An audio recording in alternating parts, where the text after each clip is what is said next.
Hello, everyone. Welcome to the King of Anime podcast. The only podcast where I tried to make sure I'm not muted again this time, and we're late again, but we still did the podcast this week. We can say that. We can say we clocked in and we did our job. Co-hosts, how are you doing this week? How was your Christmases? My Christmas was grand, nice and easy. Saw the parents, saw my girlfriend's parents, had stew, and had some wholesome gifts. So all in all, it was pretty good. And we watched Christmas movies, which I have some thoughts about some Christmas movies in our Christmas section. Don't like Tim Allen? Oh, it involves Tim Allen. How'd I know? Sasuke? Oh, yeah. Good vibes for my Christmas. Pretty lax. Also saw some family, saw my little sisters, saw my grandma, watched some games with my parents, and yeah, overall it was just a fun time.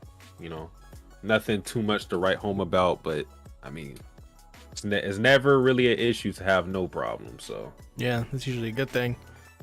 Well, this is the KOA podcast. If you're not already familiar with it, this is a seasonal anime podcast. Or every season, we lock in a bunch of shows to watch, and once we do, we talk about new episodes that are happening that week.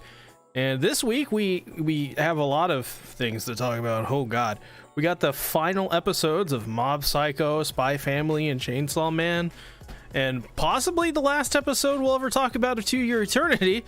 Depending on how you guys react to it, we'll say, especially for this week and next week, I think are very detrimental to this show. And this is the last week we'll be talking about A Tale of Memories, because we're going to be covering episodes 11 and 12, which are the last two that we're covering. So that's going to be pretty exciting. And as well, we're going to talk about a lot of things. There's a thing that I saw about somebody, like a group of people were petitioning to already remake Chainsaw Man. So I definitely want to talk about that, because that is one of the stupidest things I've ever seen in my entire life. Already? It's amazing. But we'll talk about that and much more. Let's go ahead and jump right into viewer questions. We take questions from the viewers. We have a Google form in the description below. It's one of the first links, and if you want to ask a question, you just write it in there, and we usually get quite a bit of viewer questions. This week we got 22, I think. A lot. The answer either way is a lot. We got a lot of questions from people that watch the show. Yeah. There you go. I'm ready. My body's ready. Decrepit Storm says, "Ah, yes, the petition." Decrepit Storm also says, "Merry Christmas." And Carp says, "Hello. How you doing, Carp?" Hello. Merry Christmas. URW6 says, "Merry Christmas and Happy Holidays." Hope you guys are having a good holidays yourself. But let's go ahead. Talk about our first question. If you were sent to the world of one of the manga/anime you've read/watch, in which would you like to live? In which you would hate to live? This is I feel like we get this question every year. Yeah. Maybe every season. No, I don't think we've ever got a question of which you hate to live. That's a little new. Yeah, I guess so, but it's so many bad worlds that I feel like it's one of those things to where, like, I guess like where you would want to go tells you a little bit about your personality. But to answer the question, I would want to live in the world of Fairy Tail. They have powers, they have beautiful women, and if you're in the Fairy Tail Guild, you are most likely to never die. There is a character who is over the age of 100 who has been in countless fights in which he was supposed to die and still has not died to this day. I want to have that job security. So Fairy Tail lacks fun time plus magic, no downsides really. Oh, and where would I hate to live? It's a lot of bad worlds. That there is. You know what? I'll go back to that question because I wanted to be a little more thoughtful. I'll go back to it. As for me, I would like to live in the world of Konosuba. Like, I think that would just be the coolest one. All kinds of fun things happening there, including, you know what? No, I don't want to. They have some other things that happened that may be considered promiscuous. But place I would hate to go to, yeah, there's a lot. I would hate to live in a world where Haruhi Suzumiya is. So, oh my god, I would not want to be in that world because she's considered a fucking god in this, and then I would get stuck in the endless 8, and then I would try to kill myself, but I couldn't because they would just keep looping, and I would hate to live in that world. or the endless 8 level in Chainsaw Man. That would also suck. Yeah, with the hallway demon. Well, you should have read the reviews. Nobody goes there. It's a good point. Where would I want to live? My first thought is Fruits Basket, because it's basically just normal world, but some magical stuff thrown in there. So I think that would be kind of fascinating, because like some characters could have, like, I don't know, telepathy or something, but like nobody cares because we're too busy dealing with our trauma and crying all the time. It's really nice. Also, Toru would exist. Also very nice. Mm-hmm. So I picked that world. One which I would hate, I'll say Cyberpunk Edgerunners. Night City sure sucks. Yeah. Also, well, what if you went to the moon? Yeah, you don't want to go to the moon. They have colonized the moon, however, but they have destroyed their entire planet, gotten into countless world wars, and are, at the time of Edgerunners taking place, are about to get into another great world war. Yeah, sacrifices had to be made. You know, they say location, location, location. Yeah. But I mean, I guess Keanu is in there, so who knows? Maybe. Johnny fucking Silverhand. You know what? I think I would hate to be in the world of ReZero. Nothing good happens in that place. Same. I agree. Yeah, it's too much badness. Bad. Like, imagine you're just like on your way home and you just get eaten by a white whale. Yeah. Or some random guy getting a all strike white, by Katakawa. That too. Or some random guy in white just decides to kill you. Or you freeze to death and then your head falls off. That too. So a lot of inevitable right. stuff that you can't stop. I would not want to be in that world. QRW6 has a really good response. He says the world of Gundam would be one he would hate to live in. It's a good point. The Earth gets blown up and separated into chunks, and they all fight over those chunks.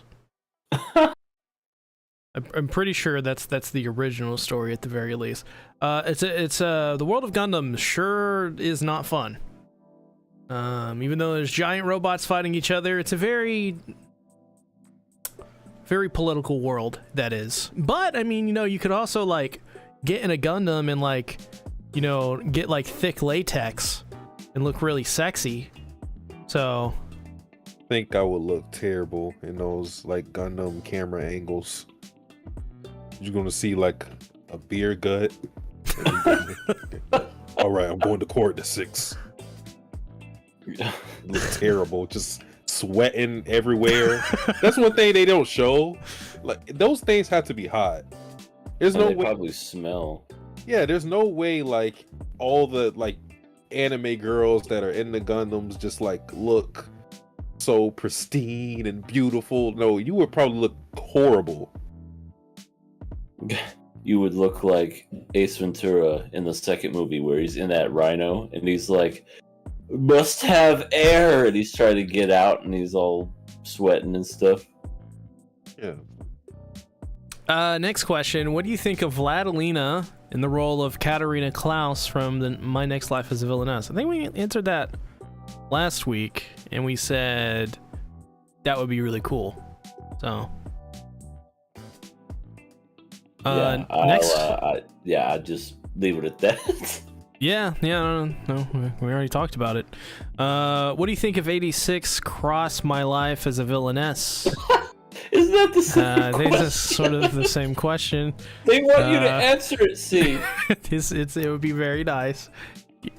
Yes, very nice. My wife. Next question. What devil would you like to get in contract with? What devil would you actually get a contract with? Those are two very different questions. What devil would you like to get a contract with? What devil would you actually get a contract with? What? So it's But like the first one was the lie. Well, it's like expectation and reality. What do you expect and like ideally want, but what really would you get? Well, I guess if we're playing it that way, I would get a contract with the future devil, because it seems like he's a jolly old Saint Dick. He seems really nice and fun. Who would I really get a contract with?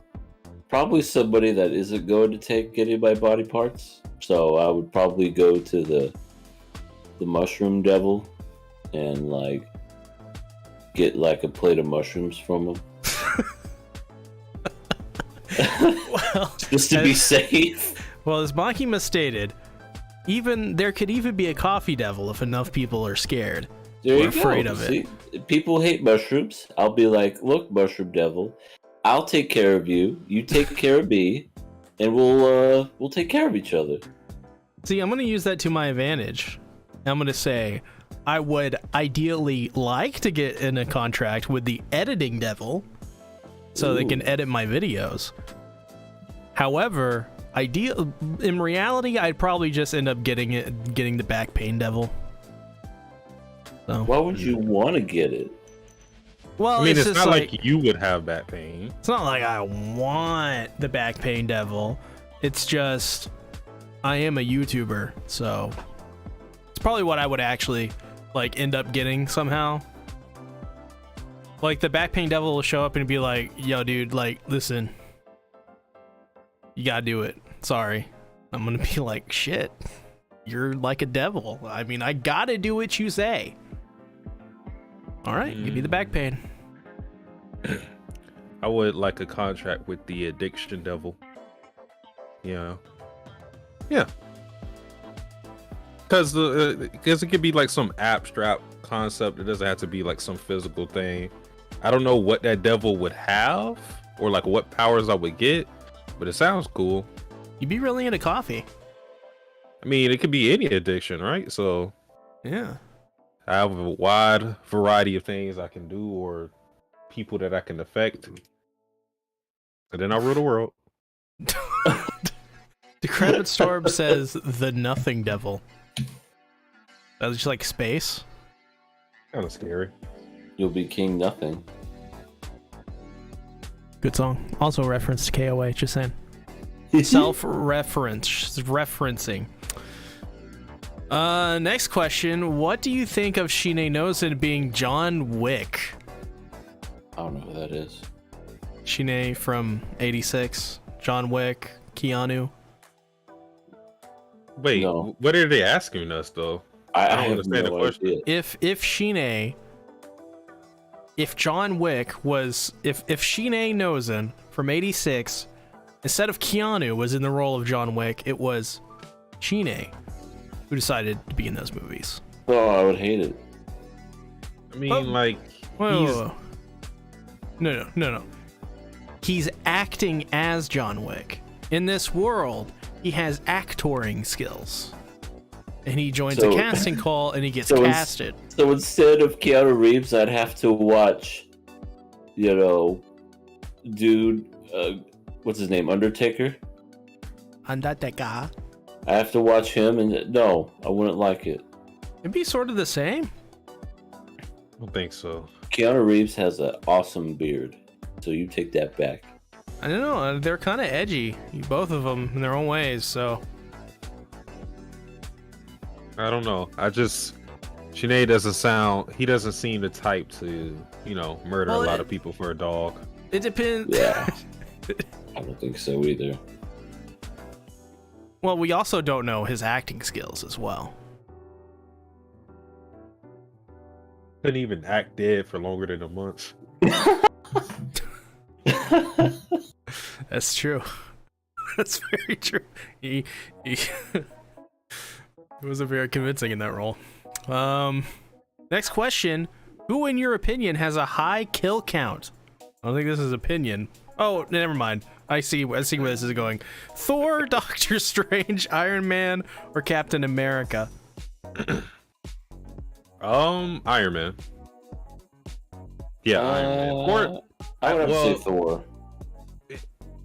Wait, who has a... Thor's like really old, so...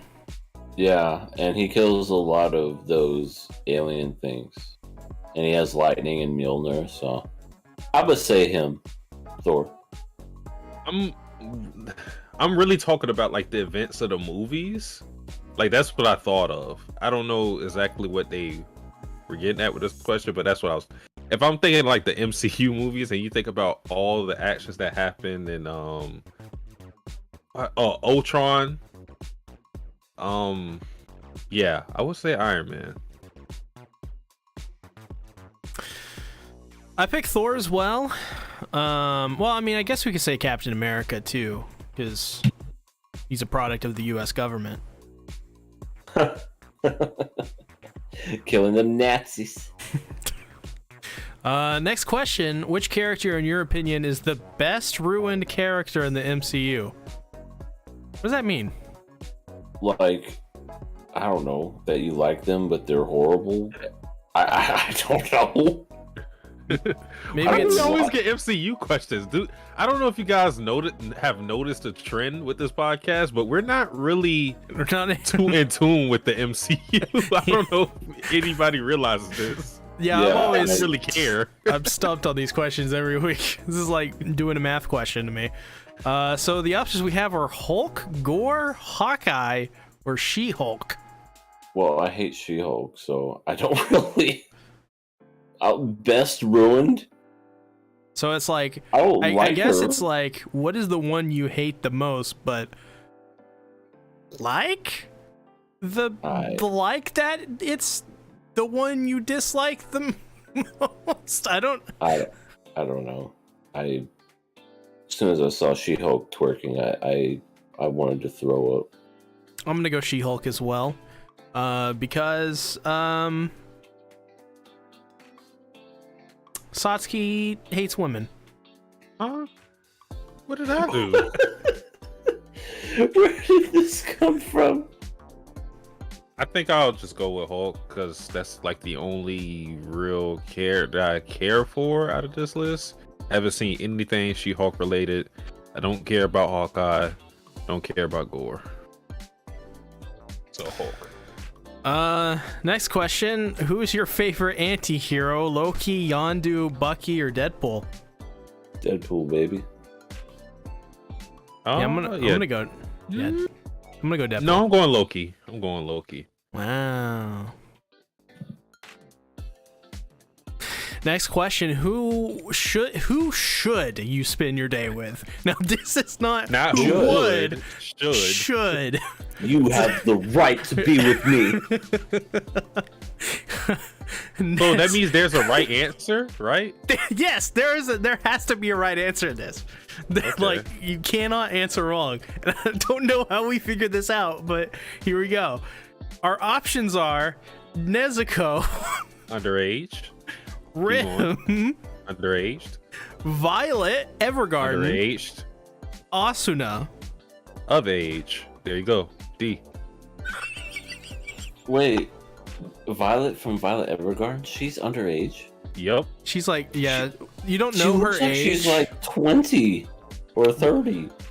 Well, we know that she's somewhere around 15, but nobody, even in the show, knows for certain because Oh my god. she's a child soldier.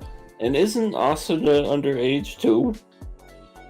No, I think she's 18 by the end of the series. No, I think she's 18 starting in the series. Huh.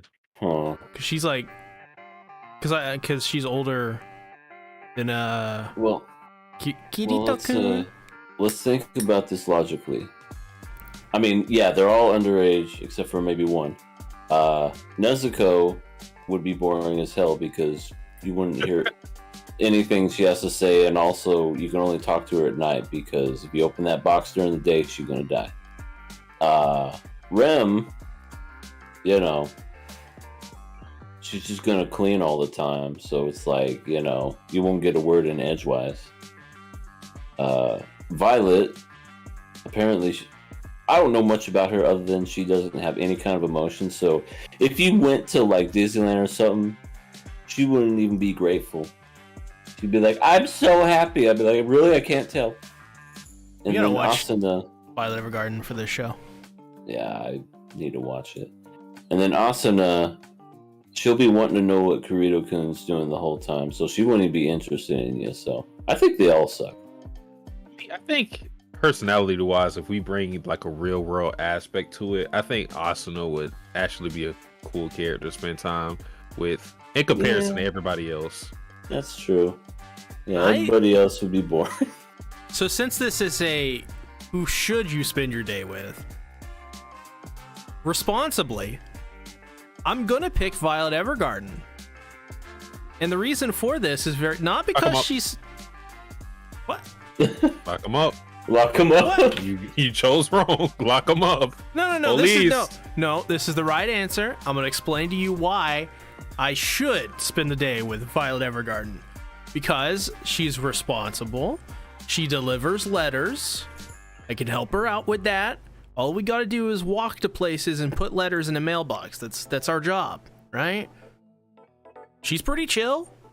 She doesn't say much. Think about it. That's like the perfect companion for me because I don't like loud, abrasive people.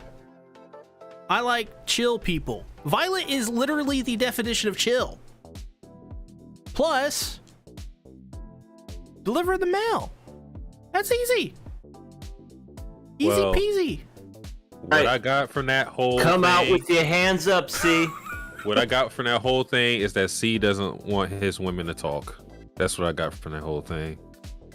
And now we're canceling you and arresting you. Come out with your hands up. Also, a pretty nice person, has a really hot friend, the one with the red hair. Mm-hmm. You talking? I'm picking Violet. That's who I should. I think realistically, that is the out of all these. I don't. What? All right, C. This is your chance to come out. Come out with your hands up. No, listen. Asuna, she's like hip and cool. I'm not hip and cool like Asuna. All right, he's not listening to reason. Open fire, boys. What? He's my friend. Just let me talk to him. Okay, I'm sorry. Let's bring in the negotiator. Okay, see, listen to me. We don't have much time. Just say Asuna, please. No, I'm trying to can't. help you. No, listen. She's too hip and popular with the kids. Bring in backup. I didn't say Nezuko or Rib. I'm innocent. You have the right to remain silent. Everything you say will be held against you in a court of law. You have the right to an attorney. If you don't have an attorney, you live in 25 by like episode 6. Whoa. This is who I should be. This is who I should spend my day with. I answered that question. I mean, But it'll as be. long as it's not Nezuko, it should be fine. Yeah, it should be fine. But I'll see you in like the next 2 to 3 months whenever your trials hearing is coming up. I'm banning all of you.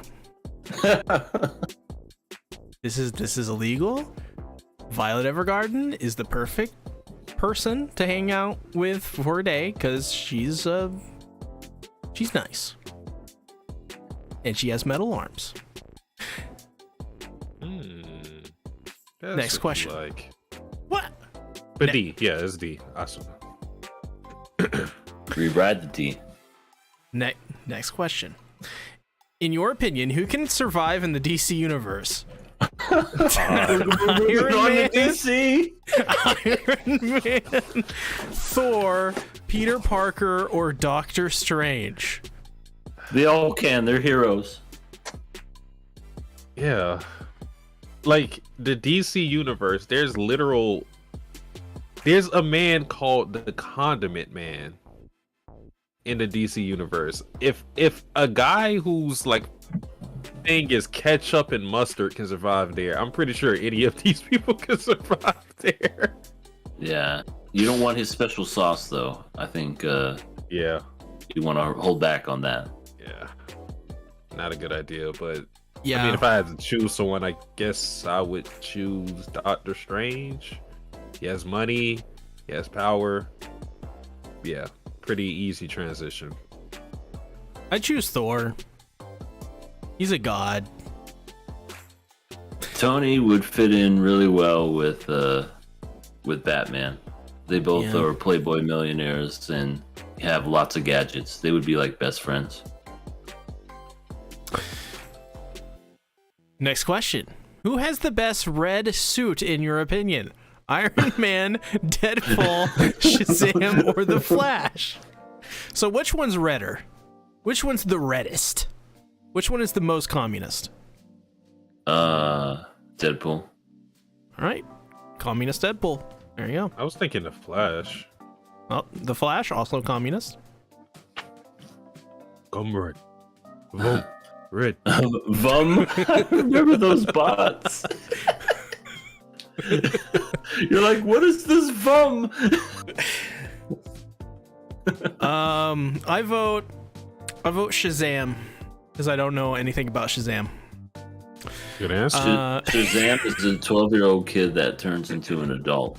Very communist, clearly. Next question. Who's the worst MCU dad in your opinion? Thanos, Ego, Guardians of the Galaxy, Wenwu from Shang-Chi, or Odin? Oh, definitely Ego. Ego Yeah. is the worst dad. Yeah, from what I remember, that guy. He got Star-Lord's mother's cancer, and then when he, told his son, he was just like, that was no big deal. I just killed your mother. Whatever. What a dick. At least when Thanos killed his daughter, he cried. Ego didn't even cry. And regardless of Thanos isn't, a good dad, really, No. say, but he did raise Nebula at least. Uh-huh. That's something. He literally did not take care of his kid. So Yeah. yeah. Decrepit Storm says, C is starting to sound like Alex Jones again. I don't know what I have to do to prove this to you all. God, what do I do? Consume the child. Corrupt them all. Whatever you do, do not do another presentation. Please. Speaking of, next question. C, you are in a room with Kobeni and Bro Girl, and you have EA shotgun, but you only have one bullet. Technically, Shell. What do you do? Bro. This should be pretty easy. I'm not gonna lie. I'm killing Bro. I mean, that's Kobeni. No, okay. So listen here. Kobeni still in my name. Maybe one of the top 10 worst characters ever created in the history of ever. Oh wow. Maybe Hitler's better. Like, it's a toss up. It's a toss up between Hitler and Kobeni. Yeah. However, Bro stands at the top of that list. Clearly. Her name's Bro. Not her name. I don't think that's her name. I think No, she says that. No, her name's Bro. Listen, she deserves to die. Kobeni, while probably being very Nazi-like, or just a straight-up Nazi, and terrible, probably consumes the flesh of children.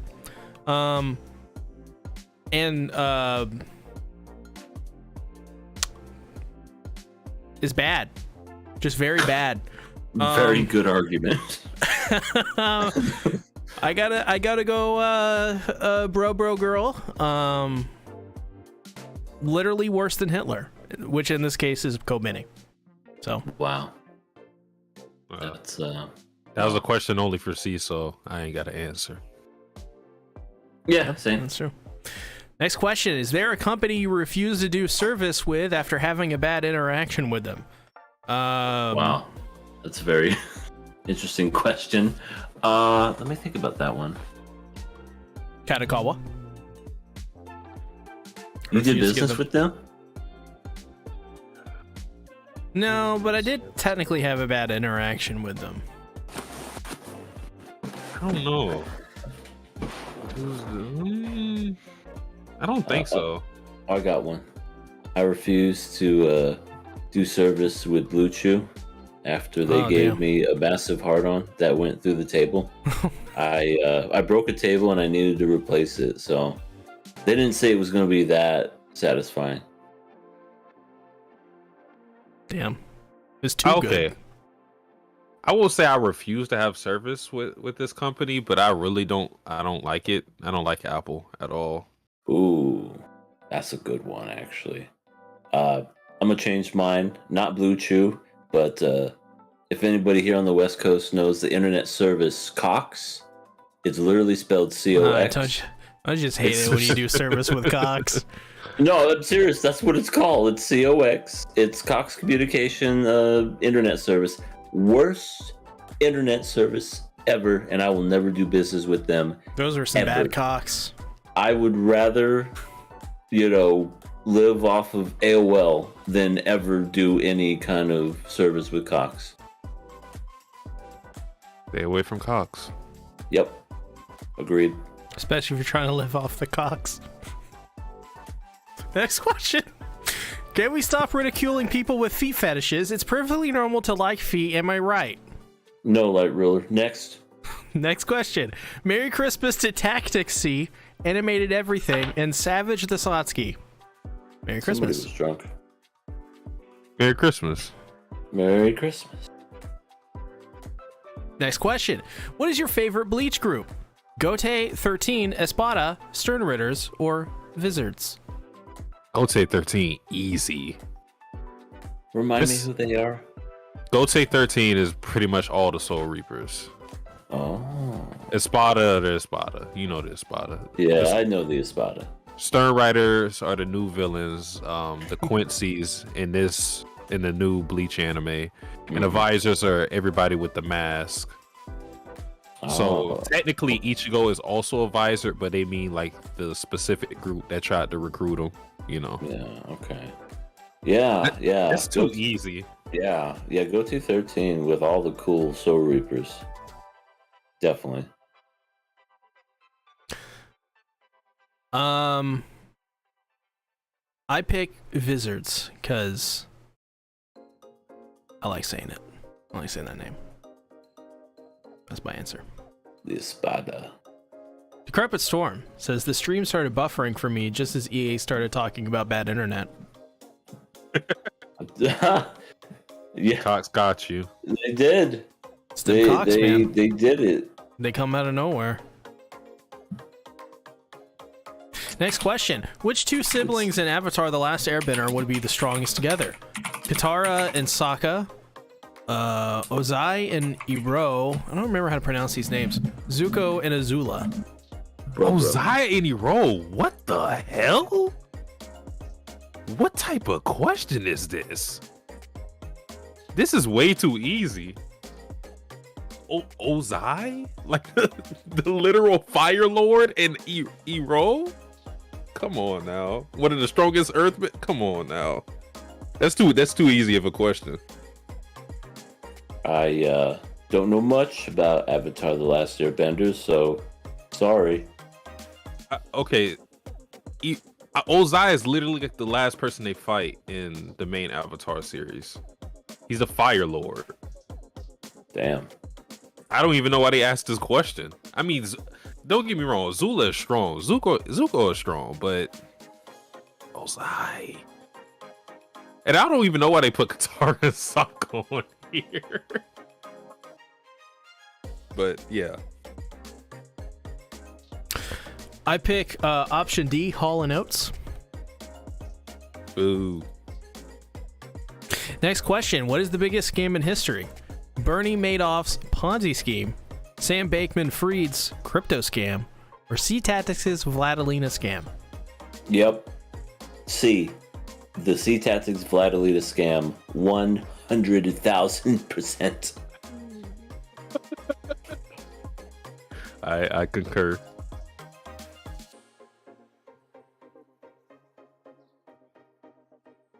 Sean said this. Silence. This was asked on the Avatar YouTube channel and they had the same reaction. It's just such a crazy question to me. I wish it was more balanced. So I would have to think about that. But that was one of those things where it's like, wait, what are you asking me?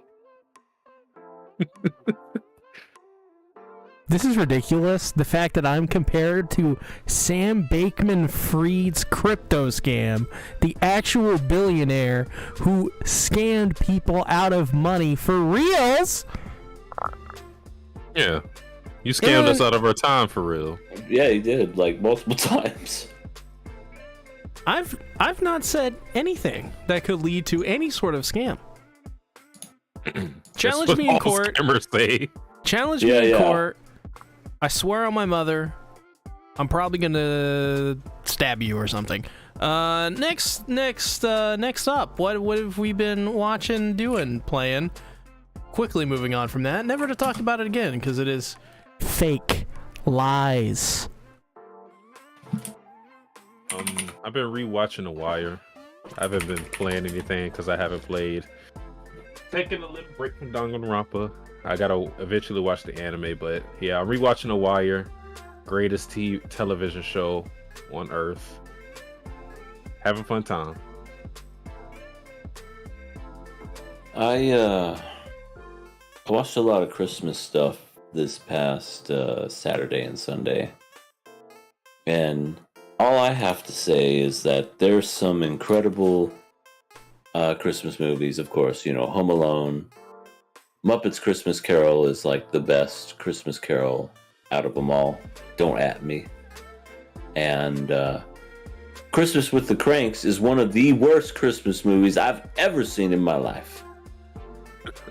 Have any of you ever seen that? I have not. Don't ever watch it, because apparently the message in that movie is to conform and do what you're told. It's basically about conformity. Well, wait, say the name of that. Say the name again. Christmas with the Cranks. It's a Tim Allen snooze fest, 2004, with what's her name? I think I actually do know of that movie. It's where they decide not to do Christmas that one year because they wanted to actually like have a vacation to themselves and be romantic and stuff. But then the whole town was like, "You're not doing Christmas. How dare you? How selfish. You're a jerk." And then they try to get them to like do Christmas stuff, and it's like, if I lived in that town, I would go to I would never come back. You know? Oh, it's so bad. And then at the end the message was like, "All right, we're gonna Yes. That is so perfect. Because that is exactly what that whole movie was about. So do what you're told. Don't ever be an individual. And how dare you abandon Christmas? So don't ever watch Christmas with the Cranks. It's bad. I've been playing Fallout 4 still. Still playing it. Oh, okay. Yeah. Yep. Yeah, Home Alone 1 and Home Alone 2 is great. Home Alone 2, I don't know if anybody's ever seen it. Home Alone 2 is basically Home Alone 1 again, but they just do different things. This time it's in New York. And Donald Trump. And Donald Trump has a cameo in the movie because the hotel was actually his. Crazy story. In order to use they had to get permission from him. He's like, yeah, you could use it. Can I have a cameo in the movie? And then that's what basically he's in it. Little tidbit there. And Tim Curry, Rob Schneider's in it. Pretty great. The burglars should have literally died a million times in that movie because of all the bones they've broken. Oh, and final thing, I watched what's it called? Violent Night. The one with where Santa Claus beats up some bad guys. It was legitimately great. I've heard about that. It was fun. It's made from the director that did Nobody, and Nobody was pretty good too. And yeah, this they actually do the whole parody of Home Alone, and instead of oh, I'm hurt, people actually get killed because of they stepped on a nail or something like that. It was pretty funny. Well, I guess it is time to get into the actual shows that we will be talking about today, right now. Our first show of the evening is none other than F, A Tale of Nipplery, episode 11. Not the Tale name. of Memories, sir. Nipplery, A Tale of Nipplery. There was lots of nipples in this episode of A Tale of Nipplery. There was no nipples. I'm convinced that C is seeing a different plane of existence than us. We saw there was zero nipples in this show. Chihiro's boobage. Wasn't there nipples? And also, they had just had sex.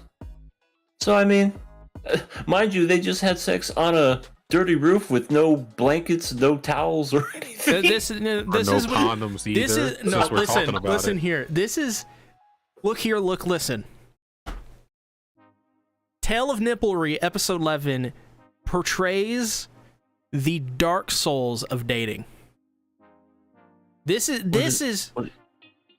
People often say, "Oh, this is the dark souls of so and so." This episode proved that this date was the dark souls of dating. It had everything. It had we kissed in my teeth. Oh no. It was the best date ever. Literally nothing went wrong in this date. Everything went not only right, maybe too good. Maybe a little too so good. He got dumped. I disagree with that whole sentiment. No, listen. They saw the moon and it was flat. The moon is flat. They proved that it wasn't the Earth that was flat. It was the moon. Now, tell me right now. Tell me, without a shadow of a doubt, that this is not the Dark Souls of dating. You made Rise of Sun leave. Just left. Why did you do that, C? Listen. He came in for 5 seconds and then you went on that rant and then he just left. I know, talking about nipplery and Dark Souls of dating. What are you talking about? It's the Dark Souls of dating. It's a genre-defining date. I think it's time to take C out back. Yeah. I got old Lucille over here. Come on. That's the name of my shotgun. We just need you to stand right there, see, look at the flowers. All right, let me load this up. We'll make it quick and painless. Well, listen, this is All great. right. Hold on. Let me cock that back. What? Any last words? This is the Dark Souls of dating. Bang. We'll put that on your tombstone. I'm not wrong. Oh. So, anyway, Sasuke, you want to talk about this episode? Also, technically, the littiest, tittiest date ever. God. Because nipples. Yeah. So, we had date time. Chihiro and Renji. Renji, thank you. So yeah, they did their whole date thing. Props to, you know what? I gotta give Renji props for winning the crane game on the first try, because I'm pretty sure everyone has tried that at least once in their life, and those things are a scam.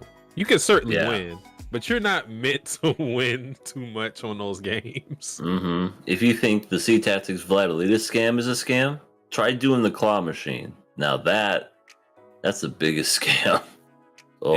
Especially when they have prizes like, I don't know, it's not relevant now, but they used to have like iPods and stuff like that. Yeah. If it has stuff like that, you're not winning. I'm sorry. Yeah. You ever see those giant claw machines where they have like humongous stuffed animals? Mm-hmm. Yeah, those ones are like almost impossible to get. It's like, oh yeah, you could totally get this giant duck. No, you can't. Never. Yeah. But yeah, first try, he got her the thing. And it's also important to note that Chihiro still has the mindset of a 12-year-old in some aspects. Mm-hmm. So like that's kind of why she wanted the stuffed animal to begin with, I think. Because she, like I said, she still has childish tendencies. That doesn't mean she thinks like a 12-year-old. It's just that sometimes she would do things that you would think is, for kids. So yeah, she even cried. She said, the movie I want to watch, I don't want it to be a sad movie. I want to watch a comedy. And they went and they watched a comedy, but it had a sad ending. Yeah, what type of comedy was that? I don't think... I mean, I can't think of one right off the top of my head, but I can't remember a comedy where you go in laughing and then at the very end, oh, God! The twist ending.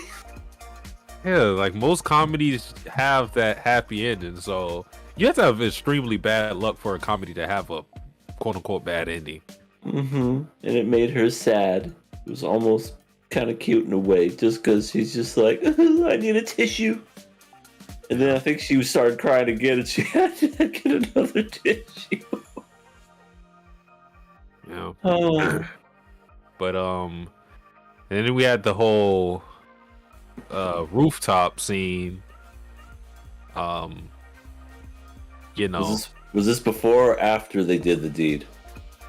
I mean, they went to the rooftop, or I don't mean that scene yet, but Okay. I just mean, they went to the rooftop. And yeah.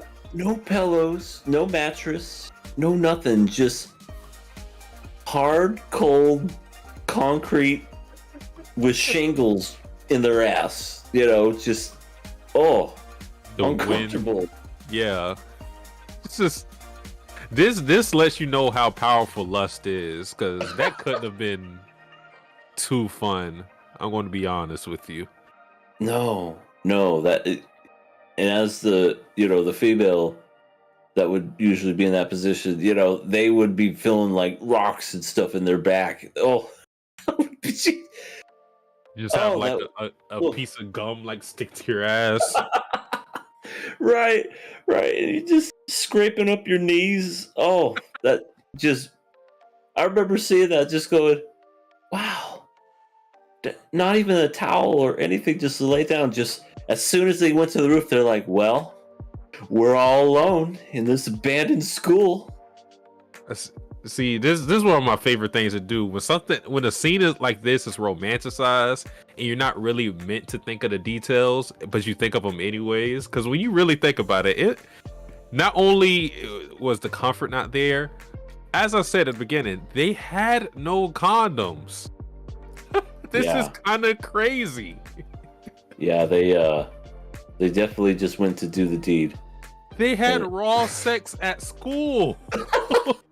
This is crazy. These kids are out of control. That pretty much sums up episode 11. They had raw sex at school. Told you.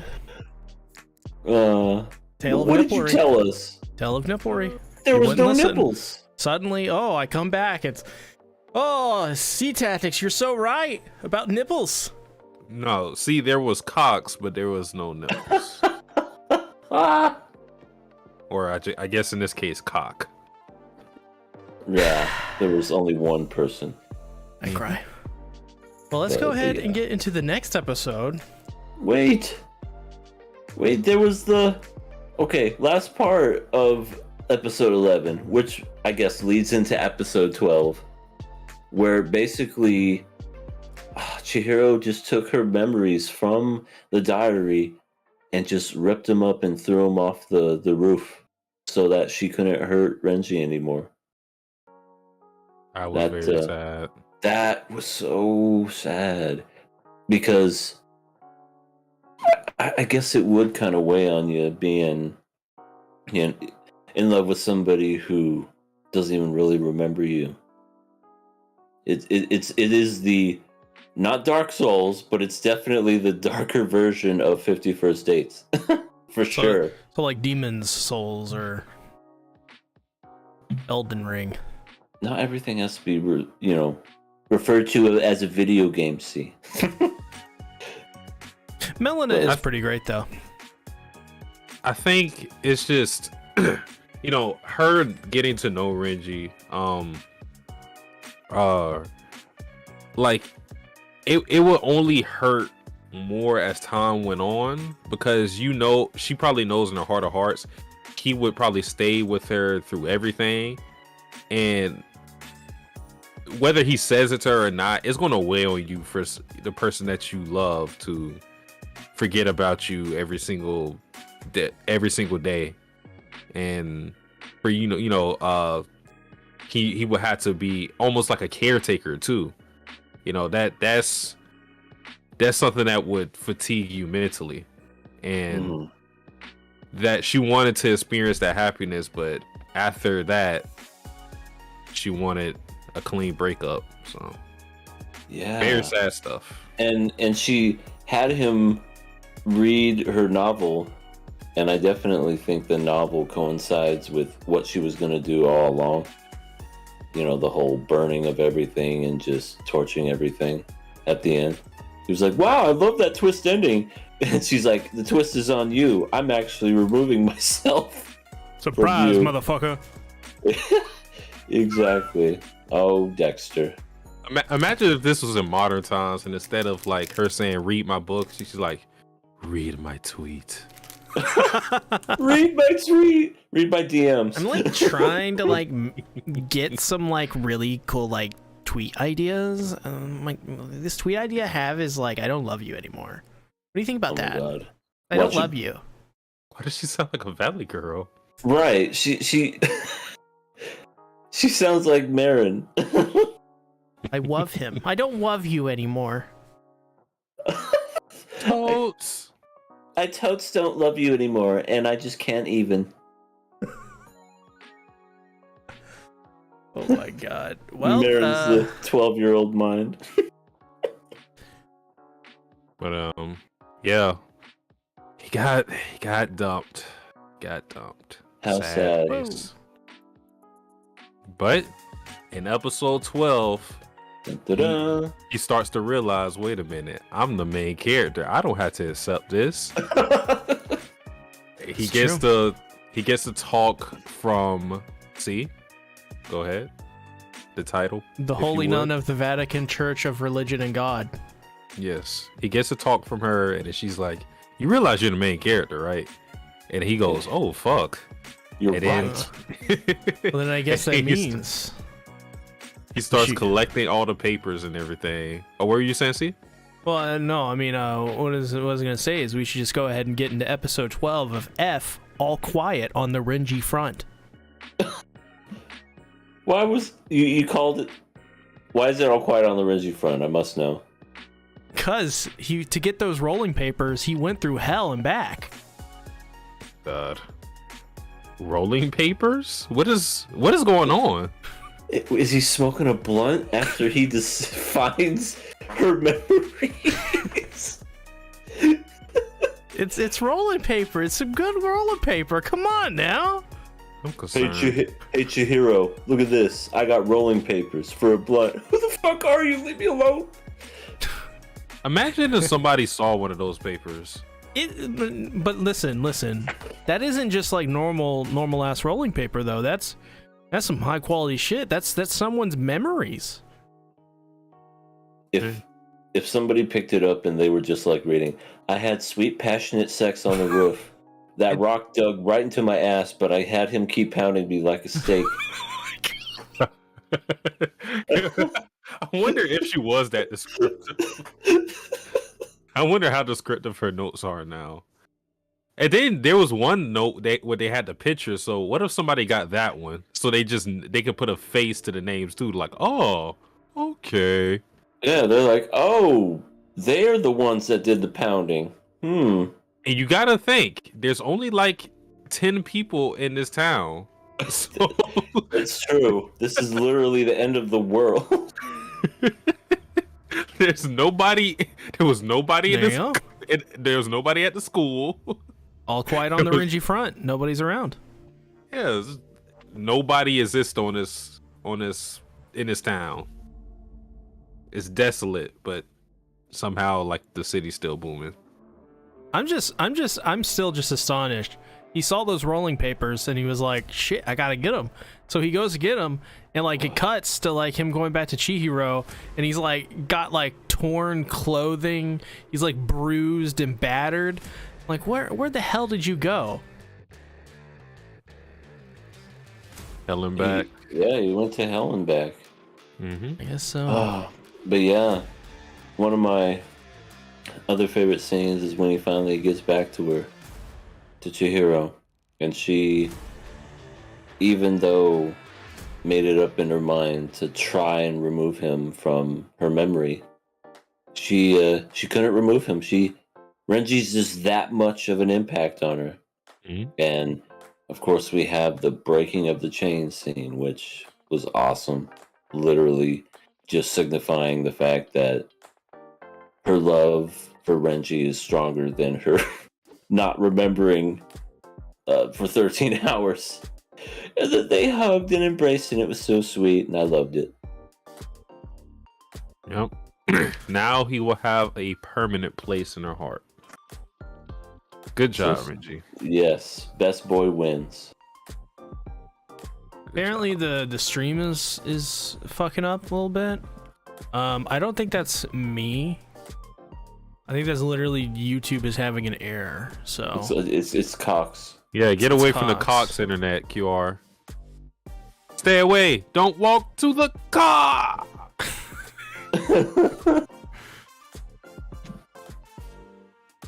Oh, Sean has it too. Yeah. I don't. Oh, it said it went away now. It said it's back to excellent connection. So. Okay. All right. Yeah. All quiet on the Renji front. I got them rolling papers. He went through hell for him. Collected memories like he's Ezio Auditore de Firenze.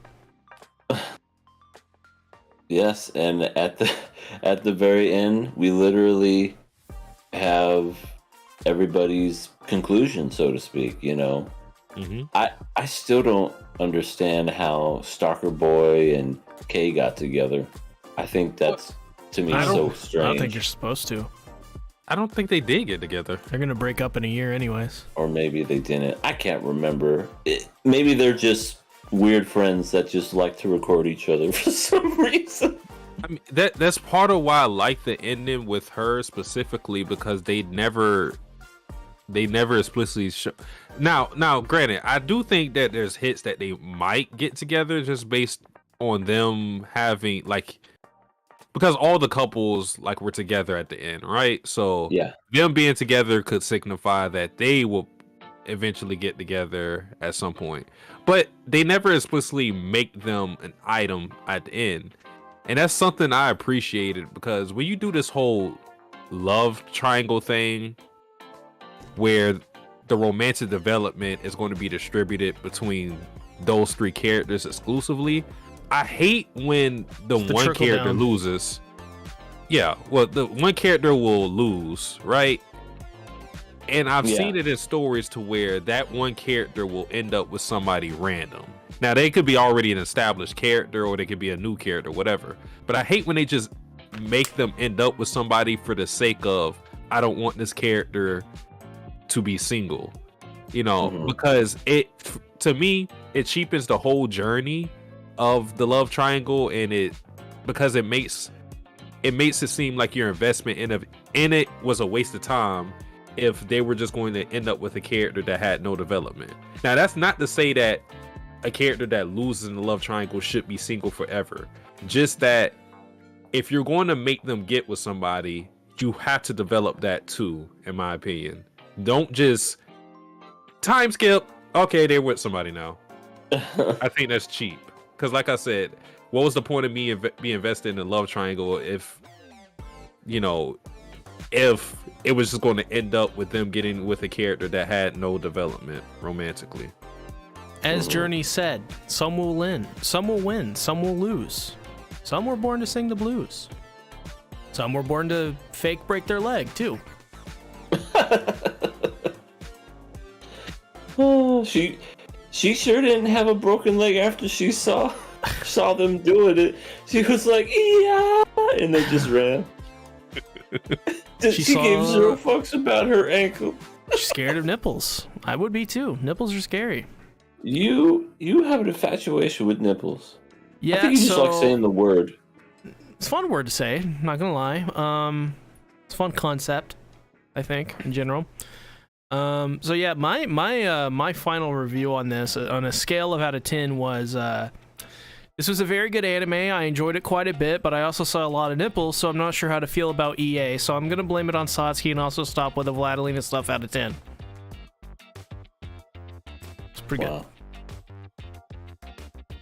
Well, I guess does that mean that you liked it then? Yeah. Even though there was nipples? Yeah, no, it was very good. I enjoyed it quite a bit, but I also saw a lot of nipples, so I'm not sure how to feel about EA, so I'm going to blame it on Satsuki and also stop with it at least 7 out of 10. Okay.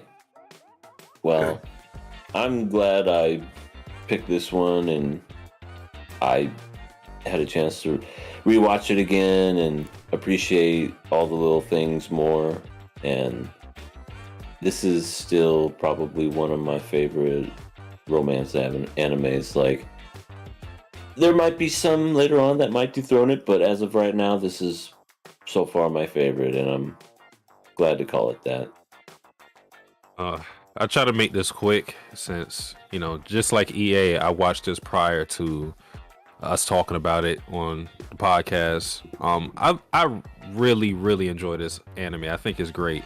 The characters are simple, in my opinion. They're not really too complex, but the interactions and the dialogue are really the selling point, and it's emotionally gripping. And it's for an anime that aired in 2007, which is like prehistoric times for a lot of these new anime watchers. It looks great, and I can't believe that I didn't notice that this was done by Shaft, because the style and direction is their signature, because they can make like basic conversations seem much more grandiose than they actually are. Like we talked about the phone conversations. If that was done by another studio, I don't think it would have had the same impact. And for you to take content to where it's not really that much, it's not crazy, it's not too dramatic, for you to take content like that and to elevate it through the use of anime with the visuals and how it's shot and everything like that, the text on the screen. Yeah, they really did a good job of using the anime medium to its advantage to make this whole thing a lot better than what it probably looked on paper. So yeah, this anime has a special place in my heart. Very good stuff. I wish it was talked about as much as Clannad, which aired in the same season. Yeah, it did. It's crazy how much that one gets talked about a lot and that this one gets so overlooked. It's also this anime is also better. Straight up. Well, the first season, yes. The second season, that one's pretty good. Well, is that all? Oh, Yep. I'm glad you got to see this for the first time. See, I am glad that I watched it as well. It's not one that I thought I would enjoy, but and I think I would say the first 4 or so episodes were sort of slow, but everything after that is really good. So the slow part is worth it because it builds up really nicely. But good pick. next season it's Satsuki the Savage. Yeah. I already have what I want to do in mind. We'll announce all that next week. Mm-hmm. So, in the award show, of course. So, next anime, To Your Eternity, Season 2, Episode 10. First seasonal anime of the night.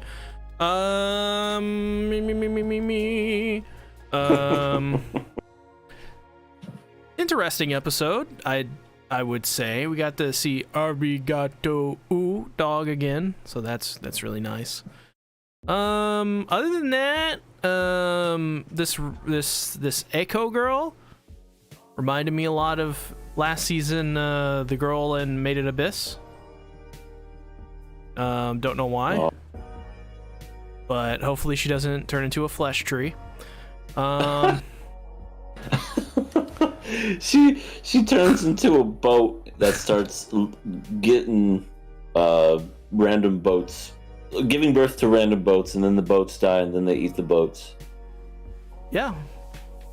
I think it's interesting the way they found her. It's just like this. It was just like this random thing. It made me realize that this anime is way better than Shield Hero.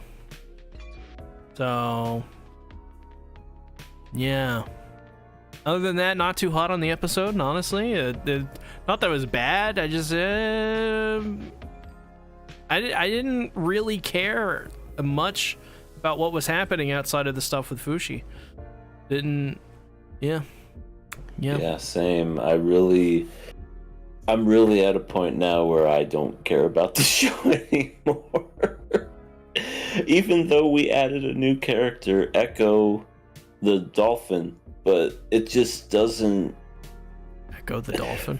Yeah, because she communicates with clay pots apparently. You yeah. remember that video game? That's a very funnily I make the Dark Souls reference in the last show we talked about. This is more of a Dark Souls reference here. You can communicate via pots in Dark Souls. It's a real thing. Oh, is that right? Yeah, you drop a pot on the ground and it'll go, "Thank you." Huh. So this was based off of a real thing.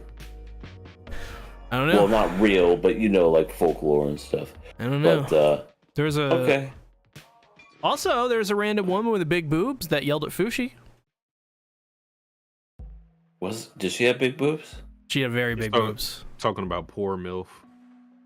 Oh, poor MILF. See, she shouldn't be poor. Oh my god. She can get rich on a weekend. We know what she's capable of, EA. Lord. That doesn't mean that she is going to do it. She has a child, EA. Yeah, I mean that's probably what got her in that position. Oh my god. Cancel EA, please. Oh no, not again.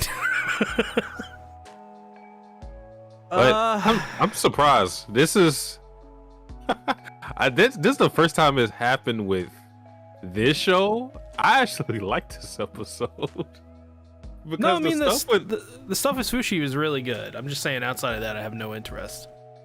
the stuff with Echo reminded me of the good times of To Your Eternity when Fushi was learning, how to speak and all that good stuff. He was learning how to become human. Fushi become human. Binding Stores 2025.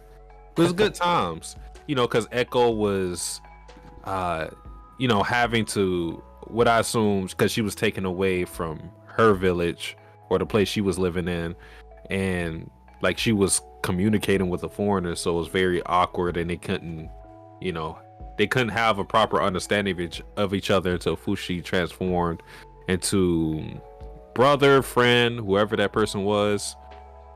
Can we cancel Echo too? Why? For doing blackface? Was she doing blackface, or was she just covered in mud and soot?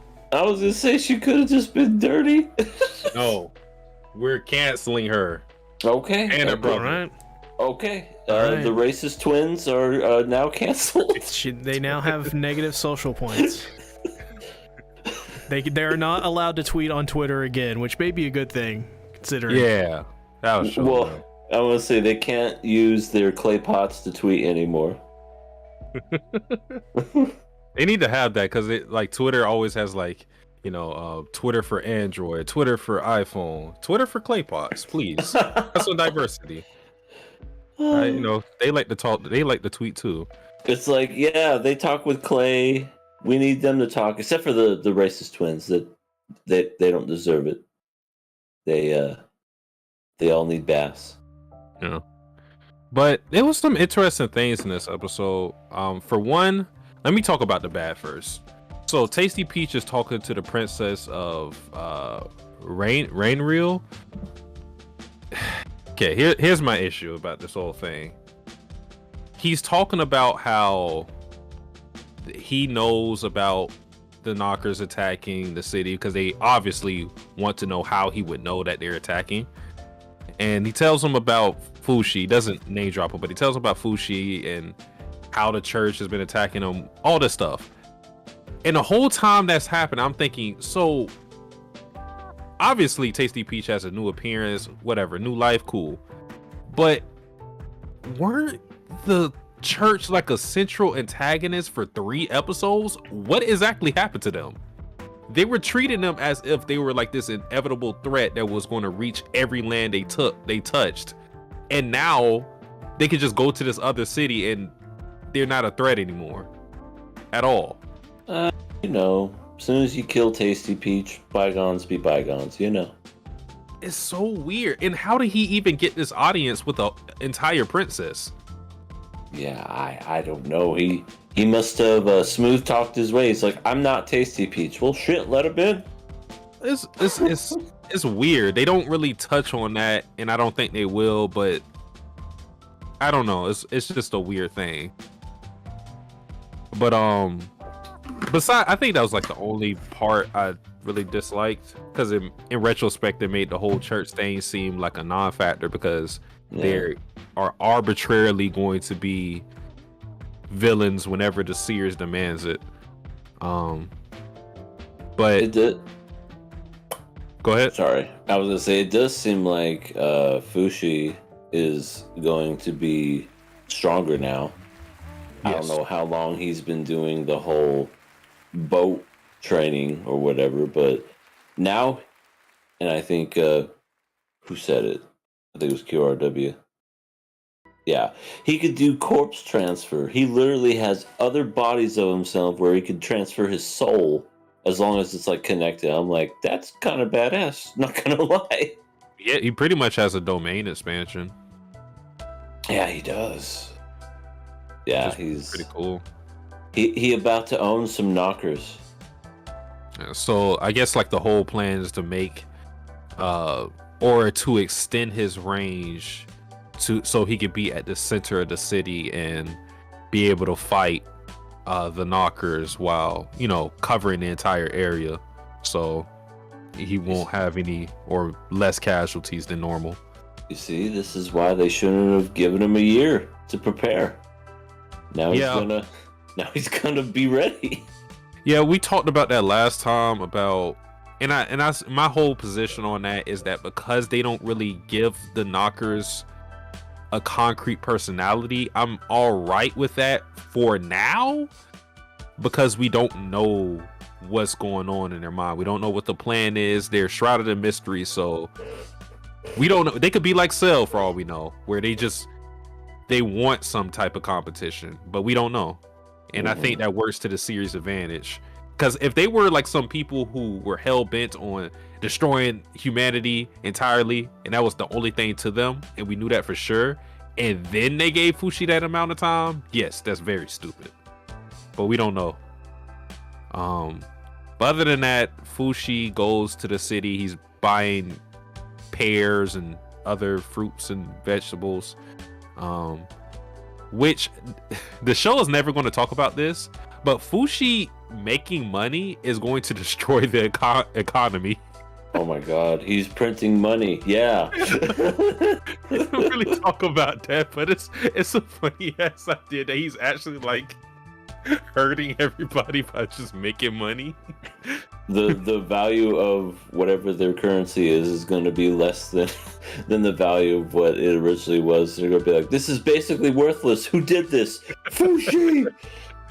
Oh man. And then he's just going to do the same thing with the new currency. Oh my god. Good old Fushi. But yeah, he gives food to some poor people, and they just, I guess they were already dying because they just didn't even move the entire time. And then that's when we got Poor Milf, C's favorite. And then Poor Milf is like, I don't want your dirty money, which confused me at first because I'm like, wait, she's dirty.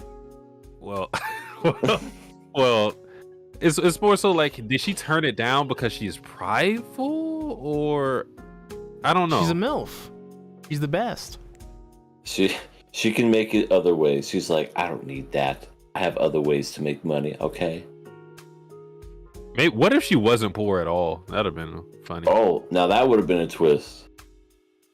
Yeah. What a twist. She's just dirty. She did take a shower that day.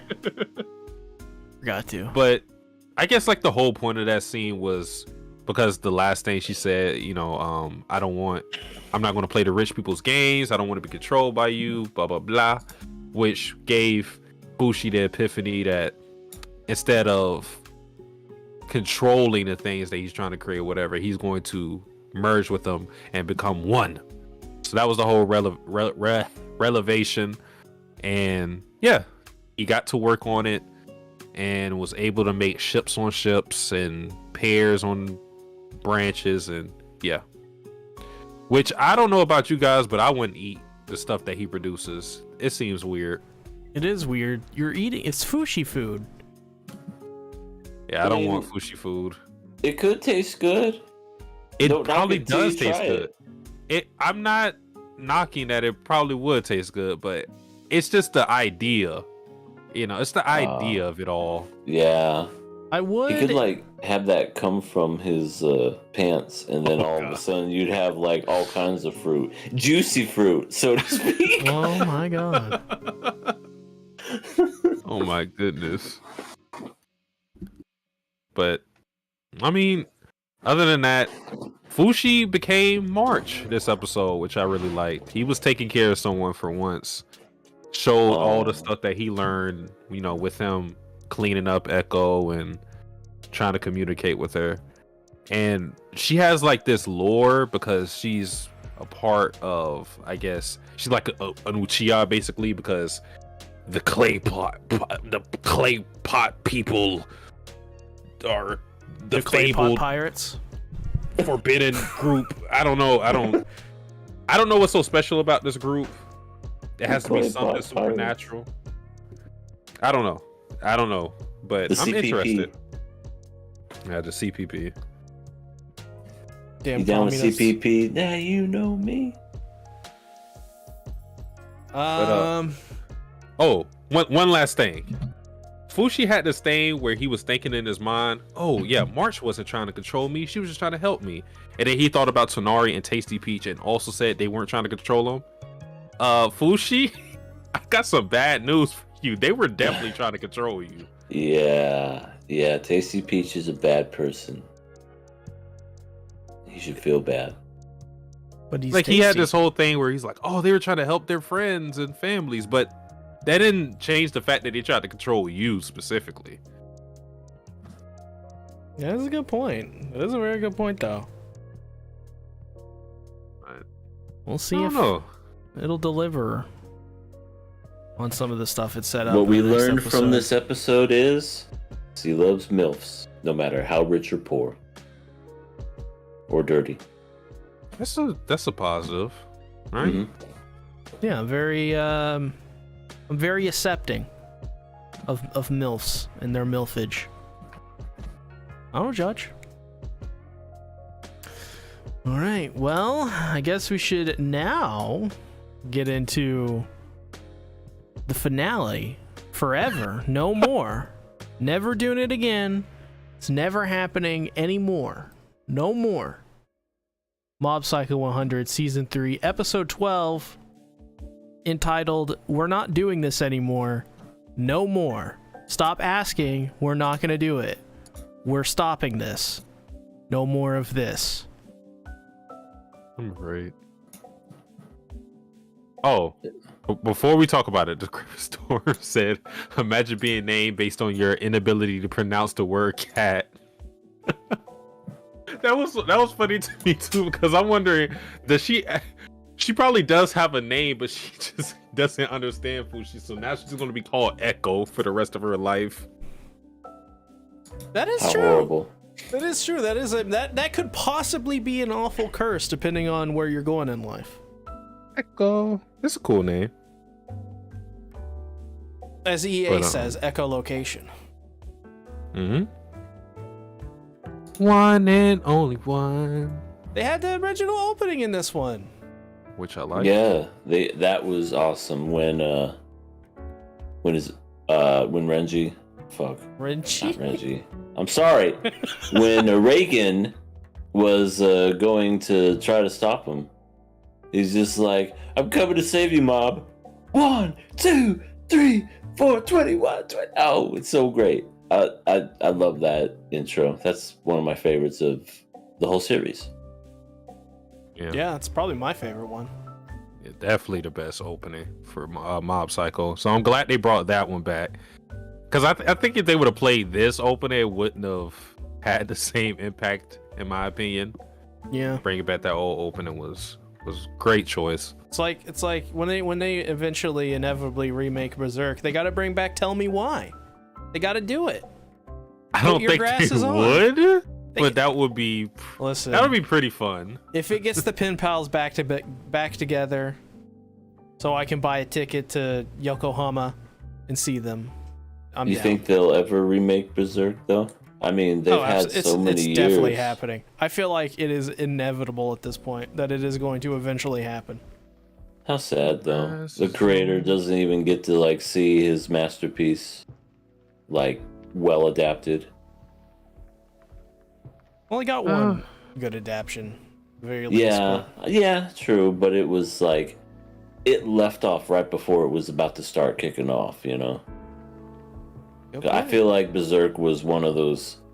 Well, sorry, but now we're talking about Berserk. Real quick, I feel like right when we got to the episodes where all that fuck shit happened, that's when Berserk was gonna start going bananas, and then the show just ended.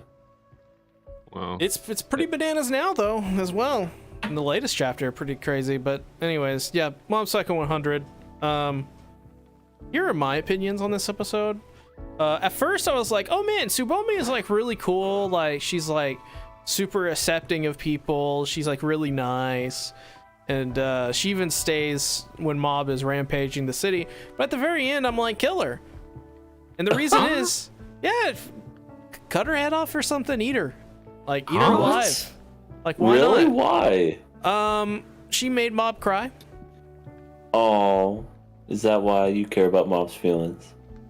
Nobody makes Mob cry. I mean, I guess that's a fair assessment, but to be honest, realistic at the same time. You know, I had a feeling she took the time out of her day to reject him. Could have died. She is the great. Listen, Tsubomi might be one of the greatest characters for the role that she plays, where she's just the romantic interest. She doesn't really have too much outside of that going for her. But for her to play this role as great as she did, she had no business being one of my favorite characters in the show, but she is. She stood in a catastrophic storm just to stay true to her word and reject Mob. The whole time, like, imagine the whole time she knows she's going to say no. Because she probably is thinking what's going on with Mob, because he called her on the phone with, you know, a shaky voice and everything. She's not stupid. She understood what was probably going to come to this conversation. But she stood 10 toes down, stayed locked in, waited for Mob, and rejected him. I love it. Absolutely love it. And this is something I said on Twitter, and I said here. This is more like grand scheme of things. While I like Tsubomi, I like the fact that she did reject Mob, not because I want Mob to cry or anything like that, but I think her accepting, like, them getting together at the end would kind of objectify her by making this prize that Mob earned at the end. And what I mean by that is because there was no real romantic development between those two.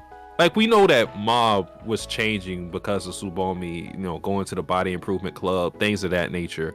But on the side of her, you never really understood where she stood with Mob romantically. So there was no real growth towards those two characters, or there was no progress for them to get together by the end. So if she were to get with him in this last episode, I think that would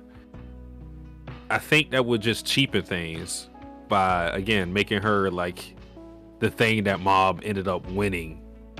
But this way it made Tsubomi feel like her own independent character, because even though she's the love interest, she barely has anything to do with Mob, like, at all. Just a very, very cool character. Excellent point. Yeah. Can't say anything wrong about that. Freaking. They ruined Dimple. He had that epic scene, that epic episode, and then he just comes back out of nowhere and says, "I'm back." I don't know if they ruined him, but I do agree okay, that... not him, but I just didn't... Not him as a character. It ruined the moment. Right. Yeah, it ruined... yeah. It makes that whole episode pointless. Because he's going to come back. Yeah, it's the most annoying kind of Deus Ex Machina. Yeah. I understood his importance in that scene, but still, right. I was just like, they could have done it a different way, I think. Yeah, I mean...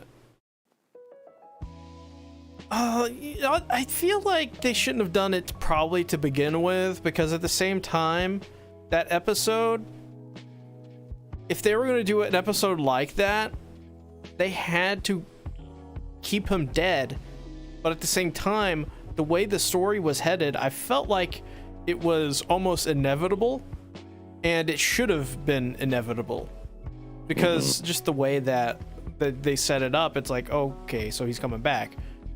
But I agree, like, they should not have done that unless they were prepared to keep him dead, and I don't think they were.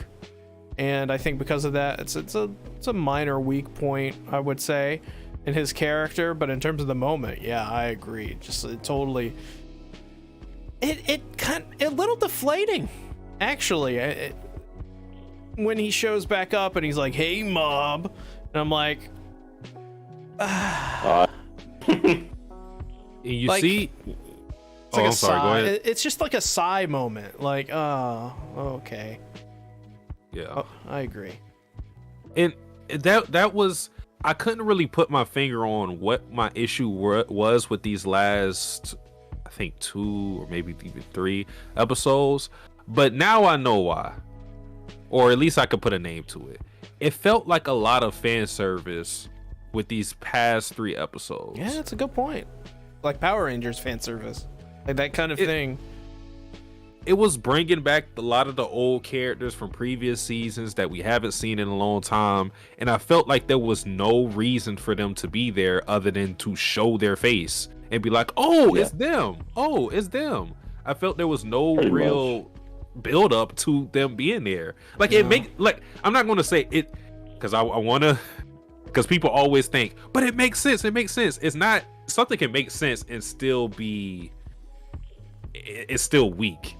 Yeah. So it made sense that they were there because it's a, you know, catastrophic storms, whatever, mob is going berserk. It made sense that they were all there, but was there any real build up to it? No. Like I said last podcast, it was damn near Royal Rumble, motherfuckers just coming out of nowhere, just like, wait, oh, why are you here? Okay, now he's going. Oh, he ring out. That's what it really was in the end. Now, the last episode did a good job because the whole Reagan conversation, that was good. That had build up. EA was anticipating this. Like, a lot of people were anticipating this. That was good. Mm-hmm. All the other characters, I'm not too sure about. But that's more so like the overall thing. Within the episode itself, like, the episode was still good because, like I said, the Reagan conversation was good. Other than the Dimple stuff, I was pretty much satisfied with that whole interaction. Reagan revealing himself to be a fraud, pretty much, and kind of showing Mob that people have different sides to them, and it's okay. Like, you just have to be accepting of yourself. Like, that's the whole theme of this entire show. Mm-hmm. And for Reagan to have that conversation with Mob, it was, everything really came full circle with that conversation. It was good, very good. Yeah, I agree pretty much with what you said there.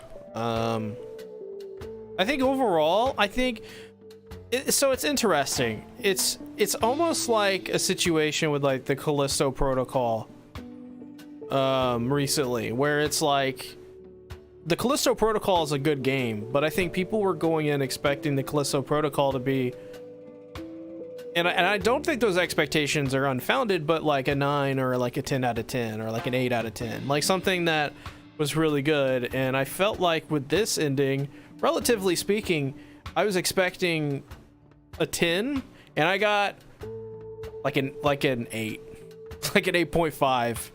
And like, it was still very good. It's just you know, I was expecting, you know, the full course, and instead I got half of the full course. Like, not really much to complain about, but some weaknesses, some chinks in the armor, so to speak, of this episode in particular, I think. QRW6 said, what if seeing the aliens was the finale? I don't think that would have worked as the finale, because I think the Reagan moment was very integral for us to have a satisfying conclusion. But if there was some if we did have that conversation in a different form, it wouldn't have been a bad conclusion, really. Yeah, I think so. Because like some of the stuff after with Mob, I felt like we were like in this DLC verse where we're just getting extra content for the sake of it being extra content. But then again, there was like, you got to think about the whole Tsubomi rejection. Like, that was very important in my opinion, because while Tsubomi isn't too much of an important character by herself, Mob being romantically interested in her motivated his character, so that was also needed. So it's not to say that all of this stuff in this final arc or whatever after you got hit by the car was useless. It's just that I feel like a lot of it was fluff. Yeah, I can see that. However, I will say this, I do think the way that they thought this out and went about doing it and the way they set up is probably probably the best you could ask for. I still think it's a good ending. I still think the episode is very good. So I don't know. Yeah. Oh yeah, the Yeah. ending is still good. Yeah, the ending's pretty solid to what I consider a great series. Yeah, absolutely. I mean, like actually the ending itself, like the last scene, I thought was really kind of perfect. Like everybody gathered around to celebrate Reagan's birthday, and it was a nice moment. It was, in my opinion, those moments are kind of what you expect from a really good ending to like an arc in Mob Psycho. It's like that feel good kind of thing. Or you learn something or whatever, or like, the point to the story. And I think this was just really a really good way to end it. You end on Mob being happy. And that's literally the perfect way to end it in terms of like that moment. That's what you want to see. So they nailed the landing, that's for sure. He's also a senpai now because he has like some KOA in the Body Improvement Club who are calling him senpai. That's That's pretty nice. right. That is right. You've seen his growth, and now he's learned a lot throughout the series. And I did feel like they kind of focused a little much on, does he have powers? Does he not have powers anymore? And then they didn't show anything at the end. I was like, well, then what was the point of talking about it? But just a minor thing that kind of annoyed me. But other than that, like, I thought overall it was pretty good. Yeah. Overall, my thoughts on the series itself. Well, I say this season, I think it's about equal with all the others. I think it's better than season 1. But I think I would rank season 1 the lowest, below season 2 even. So I think it's tied with season 2 for me. But it's not like the lowest as in like it's like way down there. It's like I just like season 2 more than season 1, and I think I like this as much as season 2. I think so. As for the series itself, I think it's a must watch. It's one for the you just got into anime crowd like that. Yeah. This is another one of those. This is your like, you gotta watch this. You gotta watch Code Geass. You gotta watch Full Metal Alchemist. You gotta this is one of those anime you have to watch, and it's probably one of the best beginner anime out there, and also an anime that could go beyond being just a beginner too. So it's a really good anime. Absolutely recommend it to literally, and this is the cool thing about this show, you could recommend it to literally anyone. Kids, adults, the elderly. Yeah, this series overall, I enjoyed it. Can you believe it's been 7 years since this show started? 2015 or 16, I think that's when it started. Feels like it's been around longer than that, but yeah, it's been around quite a long time. I loved it after the first season, and I loved it every time it was on. I was always happy to watch it. I love how unique the animation style looks. The ugliness gives it a nice little charm to it. And yeah, I would recommend this to anybody. Definitely, like you said, a good beginner anime for anybody that wants to know what anime's like, and if they're not too, put off by how it looks, then yeah, definitely give this one a watch. I'd recommend it, and I thoroughly enjoyed this series. Well, I haven't read the manga. From what people have told me about the adaptation of Mob Psycho is, just me watching it alone. Very great adaptation. I'm told that, it followed most manga events like perfectly. It's a great anime. we had somebody in the chat say that. Yeah, like just it gives you everything that you want in terms of how great the animation is, a colorful cast of characters. It's just, it hits on all the notes that you would want, and it's very consistent.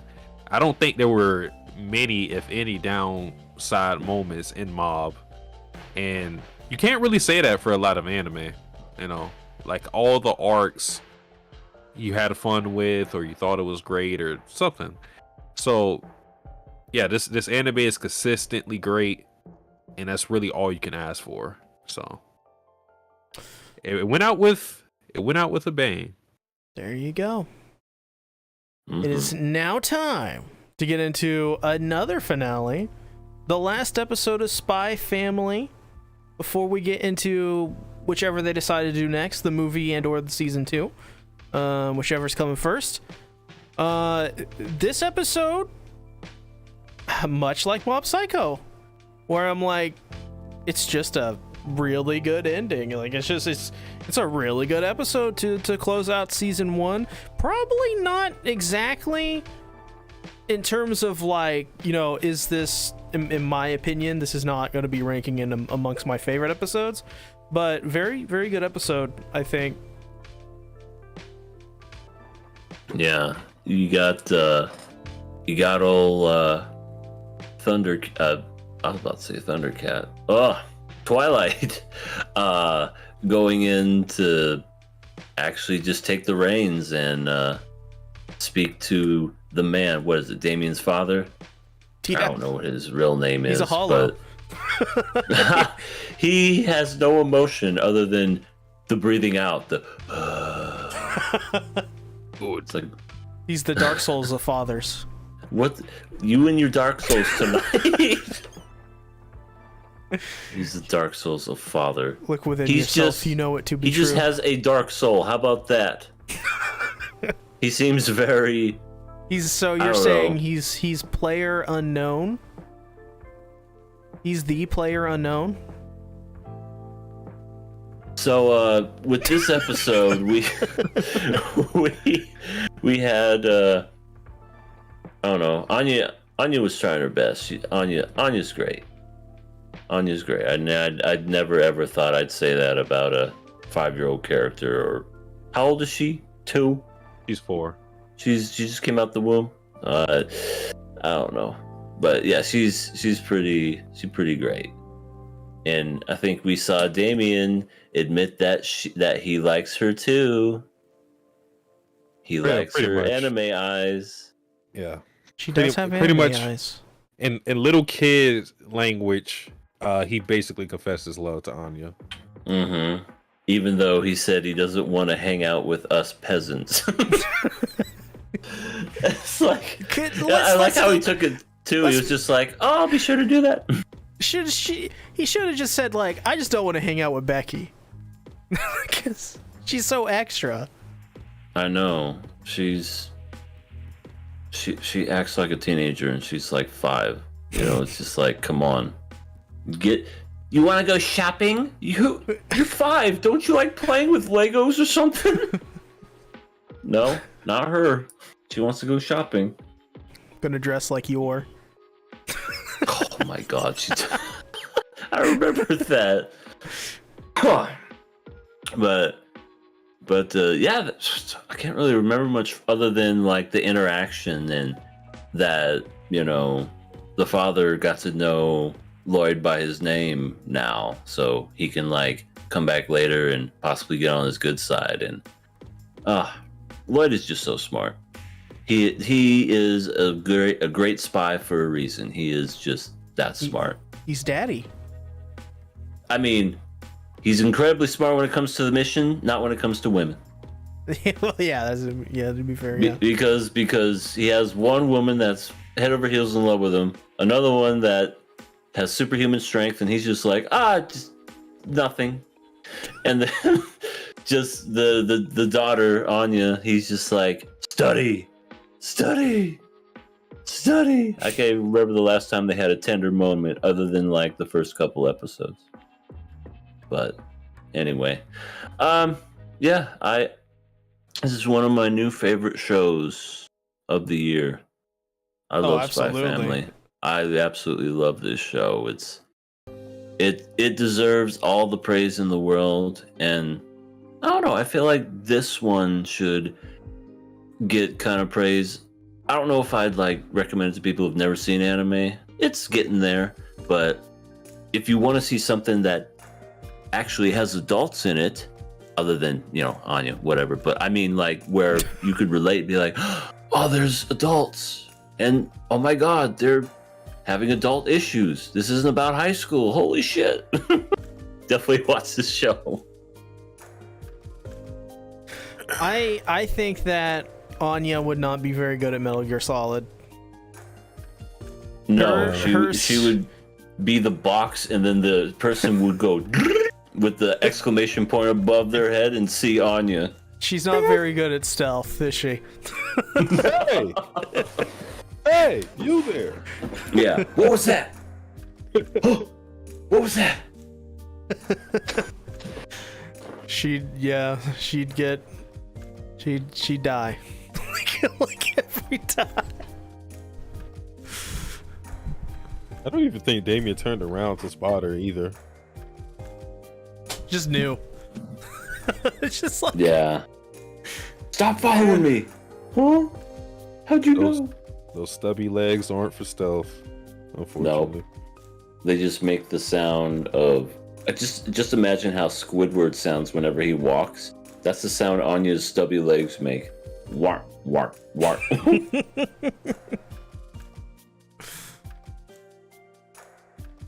But yeah, this whole episode was really just a mission of Twilight trying to... Well, actually what he was trying to do is infiltrate this one area where all these VIPs were supposed to be, because that's just like this hotbed for information for spies, but because security is so tight there was no way to get in. So he goes to this plan B where he takes advantage of Damien meeting up with his father to meet up with Desmond. That's his name. Well, that's his last name.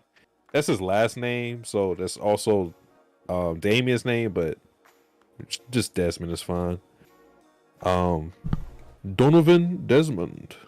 But yeah, he executes the plan. He ends up meeting with him. Well, what I thought was a cool moment was before he meets up with him, like Twilight apologizes to Damien in his mind because he knows that he probably never really talks to his dad, and he knows he's using his time with his dad as a springboard for his own mission. So show some humanity in Twilight. He's not just totally like, his priority is going to be his mission first and foremost, but he's not a piece of shit. Yeah, you know, absolutely. You know, he actually cares about the people that he's affecting. I mean, he's a spy in the first place because he wants to protect people, and stop conflict. But yeah, Desmond is a pretty... I don't know really how to describe him. He's a pretty intense dude. Those eyes, though. Yeah, and the freaking voice. His voice was just... I like the soundtrack they played when he showed up. It was pretty ominous. Arigato. He's learning how to become human. he's an immortal. That wouldn't surprise me. Oh my god. Yeah, no. I enjoyed this episode. Any final thoughts, if any? I look forward to season 2. I look forward to the movie. I'm probably going to watch this movie in the theater by myself, surrounded by teenagers going, "Who's this old guy?" Hey, I watch anime too. Shut up. But, you know, I'm looking forward to what happens next, because Just kill them. Just kill them. No, I'm not gonna pull Jujutsu Kaisen and just level up. Choose the cannibal perk. It restores HP. What? Okay, what game is this? Let me guess. Fucking. Oh, yeah, I thought you were gonna say Dark Souls. That's right. It is a Fallout perk. I forgot. But you don't want to eat the ones with radiation, because then you might soon radiate. Get some Red X. This is true. This is very true. But no, yes, I'm looking forward to. I don't know how soon that's gonna come. No, they said it was gonna be next year, right? Yeah, not too far away. I don't think. That's really soon. I'm like, dang, Wit and Clover, they're What's they're got doing something this thing. on their hands here, so I think it's smart. Yeah, they do a good job.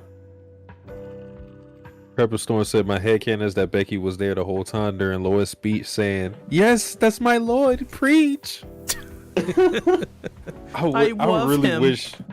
really wish we got to one particular chapter of Spy Family, because to me that is one of the funniest chapters, and it involves Becky. Oh, it is God. hilarious. Oh God, I can only imagine. Becky finally meets Lloyd, and she goes, "So, are you like looking for someone?" I'm telling you, and the thing is, you could read that chapter without reading like anything else of Spy Family, since you already watched 2 seasons of it. It's one of those like standalone chapters. It's pretty good. But what I wanted to ask you guys, even I don't know this, so it's kind of speculation time. What do you think is going to come of this conversation between Twilight and Desmond? Like, how do you think they will interact in the future? Because they had to interact in the future, but how do you think Twilight would approach them next? I mean, Desmond now knows his name, so he's not going to forget who he is. I can only imagine something to do with Anya and Damien. That's the only way I could think of it. I can't imagine him like running with a piece of bread in his mouth, turning the corner, and then there's Desmond. Just one of those things. But yeah, something with that. Maybe Anya or Desmond or Damien gets the courage to be like, "Oh, wanna come to my summer party or hang out or whatever," and then that's when he inserts himself in, and then somehow Yor's in there in the background burning stuff and like murdering people with her food. Well, the reason I asked is because by the end of this episode, Lloyd and we as the audience are interpreting this interaction as a big victory for our side. But it's to be noted that Desmond is very cautious. So him interacting with him directly, while it may seem like a good thing right now, may actually work against him, because we don't know what that caution would lead him to. Maybe he will use this information to try to find out about Lloyd. Now he's a spy, so he's going to have tracks covered, but this could work to the detriment of Lloyd if he's as cautious as the show's been portraying him to be. Because he barely, people barely see him. Like, that's how that's how rare it is to see him and how careful he is. So this could actually end up being something bad in the future, because it's not a good idea to be a known spy, or a spy that has his name known, I should say. This is very true. Unlike that one spy, though, he wanted to be known. Yeah, that guy kind of sucked. That guy was terrible. He needs his own spinoff. He does. I forgot his name, but he definitely does. Failure. Oh. Spy X Failure. Well, I guess it is time to get into our next show, lest we be here all night. What show is that? I would like to see Daybreak trying to talk to Desmond. Oh, that was his name, Daybreak. He's gonna be like, "Yo, can I come to your house?" It's gonna look really sus, yeah. Hey kid, I'll give you some candy. Get in my van. Oh God, no, stranger! It's gonna kill him. He's gonna die. Oh man. But yeah, nope. Chainsaw Man, episode 11. I'm not gonna lie. These last 2 episodes are pretty dang good, especially the last one. But this one's pretty good too. What did you guys think about this? I don't hate Kobeni anymore. Oh, we got Take him it back. We got him, boys. Take it back. Oh, You son of a bitch. I have to admit it. See, I can't lie. When I saw the fact that she snuck up behind that one girl and was holding her hostage, I went, "Oh, okay." Sawatari?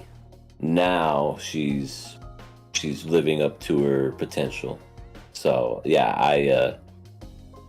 I don't hate her. In fact, I kind of like her. The best part is Aki going, "Kobeni, why are you still here?"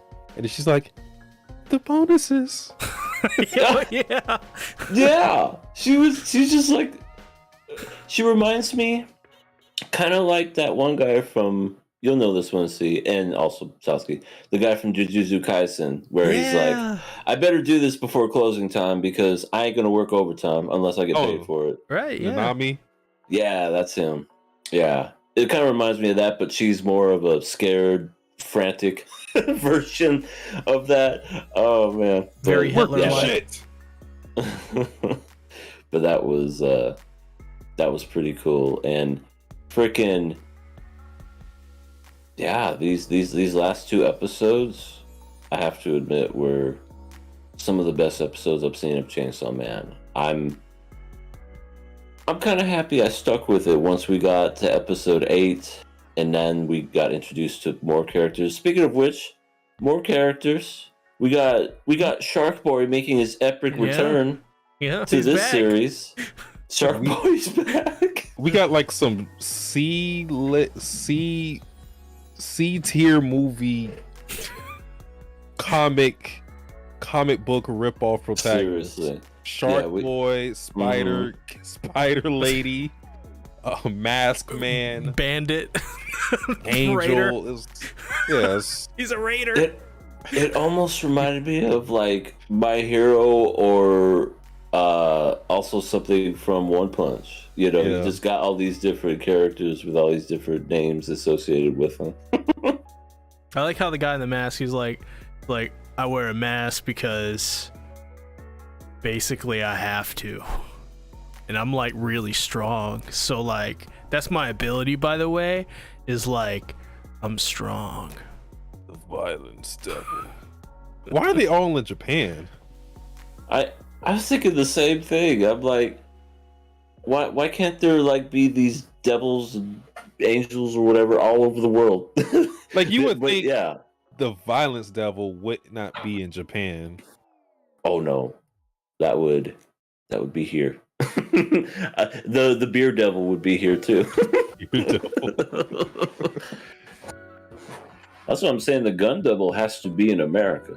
Like they're like, where is he? Where is he? Just go to the United States. You'll find him. Texas.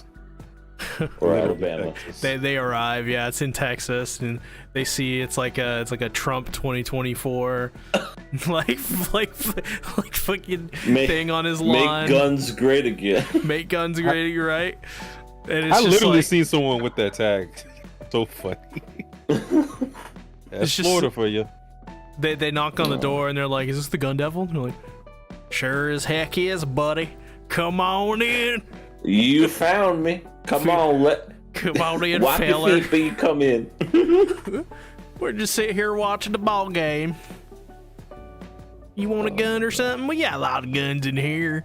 I want to say I'm made of guns. Hey, Ricky, give this guy one of them complimentary M19s.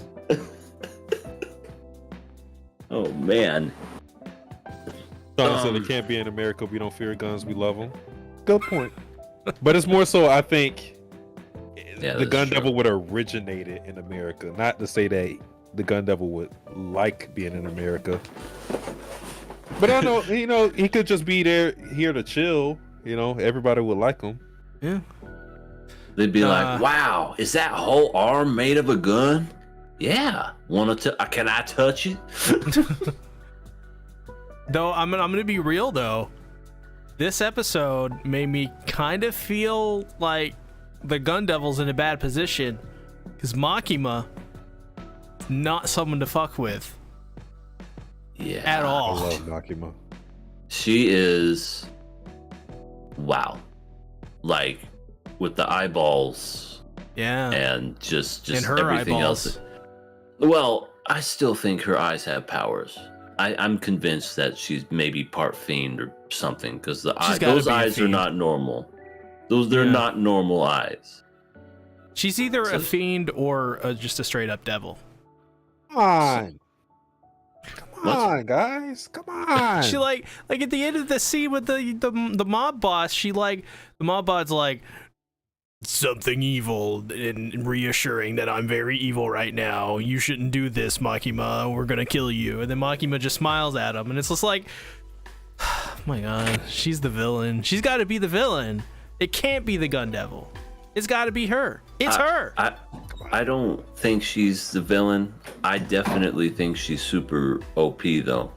I think. No, I absolutely, my theory, absolutely, 1,000,000 and billion %.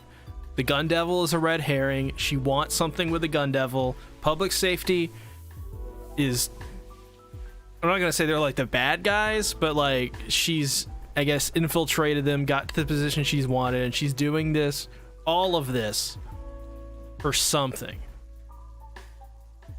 She wants love. I mean, they pretty much implicitly show you what she's all about because this mafia guy's going all about, you know, how they're the necessary evils, how they're keeping other mafia families out of Japan, blah blah blah blah. And basically Makima's whole thing was, you think you're a necessary evil, and then it's kind of like, no, she's the necessary evil. She's willing to take the eyes of innocent family members. I'm telling you right now, Denji is Rick, Makima is Shane. She's gonna shave her head. Huh? Oh, this is a WWE reference. No, this is a Walking Dead reference. Oh, some reason I was thinking of Shane McMahon. Here comes the money. No, My bad. I'm telling you, they're telling you she's evil. Well, I'm not convinced. She's definitely somebody not to be messed with, but I don't know if she's evil to the other person. You know, just you wouldn't want to be on her bad side. well, Kishibe has a conversation with her in episode 11, I believe, Yeah. where he asks her directly, or I don't think he asked her, but because there's suspicion at this point, it's not even really suspicion that Makima knew about that whole plan for those guys to murder the people in the other divisions and all that. I mean, at this point, like, we can say for sure that she knew. She's not saying it, she's not confirming it, but she knows. We know. Mm-hmm. But Kishibe was fine with all of that as long as her schemes was for the benefit of humanity. And Makima says, like, you know, my mission is to save as many people from devils. And then he just goes, liar. Yeah, and she doesn't deny it either. Yeah, so She doesn't go, that is so not true. She just stares with those eyes. yeah, so Damn eyes. definitely a lot of ominous, malicious stuff going on with Makima, but what can you do? You win some, you lose some. Yep. And now Power and Denji are stronger because of their ass whoopings. Power This is has true. to be one of the stupidest characters ever. She's she's a train wreck. I mean, who's stupider, Yor or Power? Power. Not even a contest. She goes to the elevator, right? She's in the elevator with Denji. Their mission is to kill Sword Guy. She goes to a floor where it's crowded by zombies. Obviously, they're not there. Dingy himself goes, okay, well, let's go to a different floor. Luckily, they didn't, confront us because they haven't noticed us.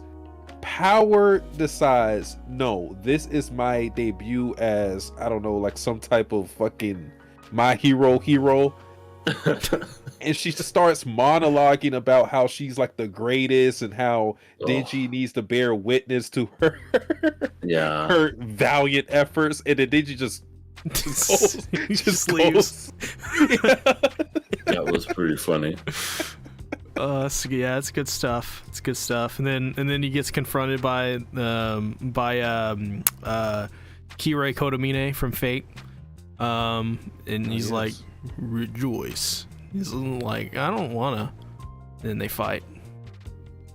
Yeah, Sword Guy versus Chainsaw Guy. Sword Guy was willing to let it go if he apologized, and he's like, "Baka." Well, no. it was and die. So that was the other stipulation, so to speak. Yeah. This guy had a hard on for his dad or grandpa or whoever. Well, must be religious then.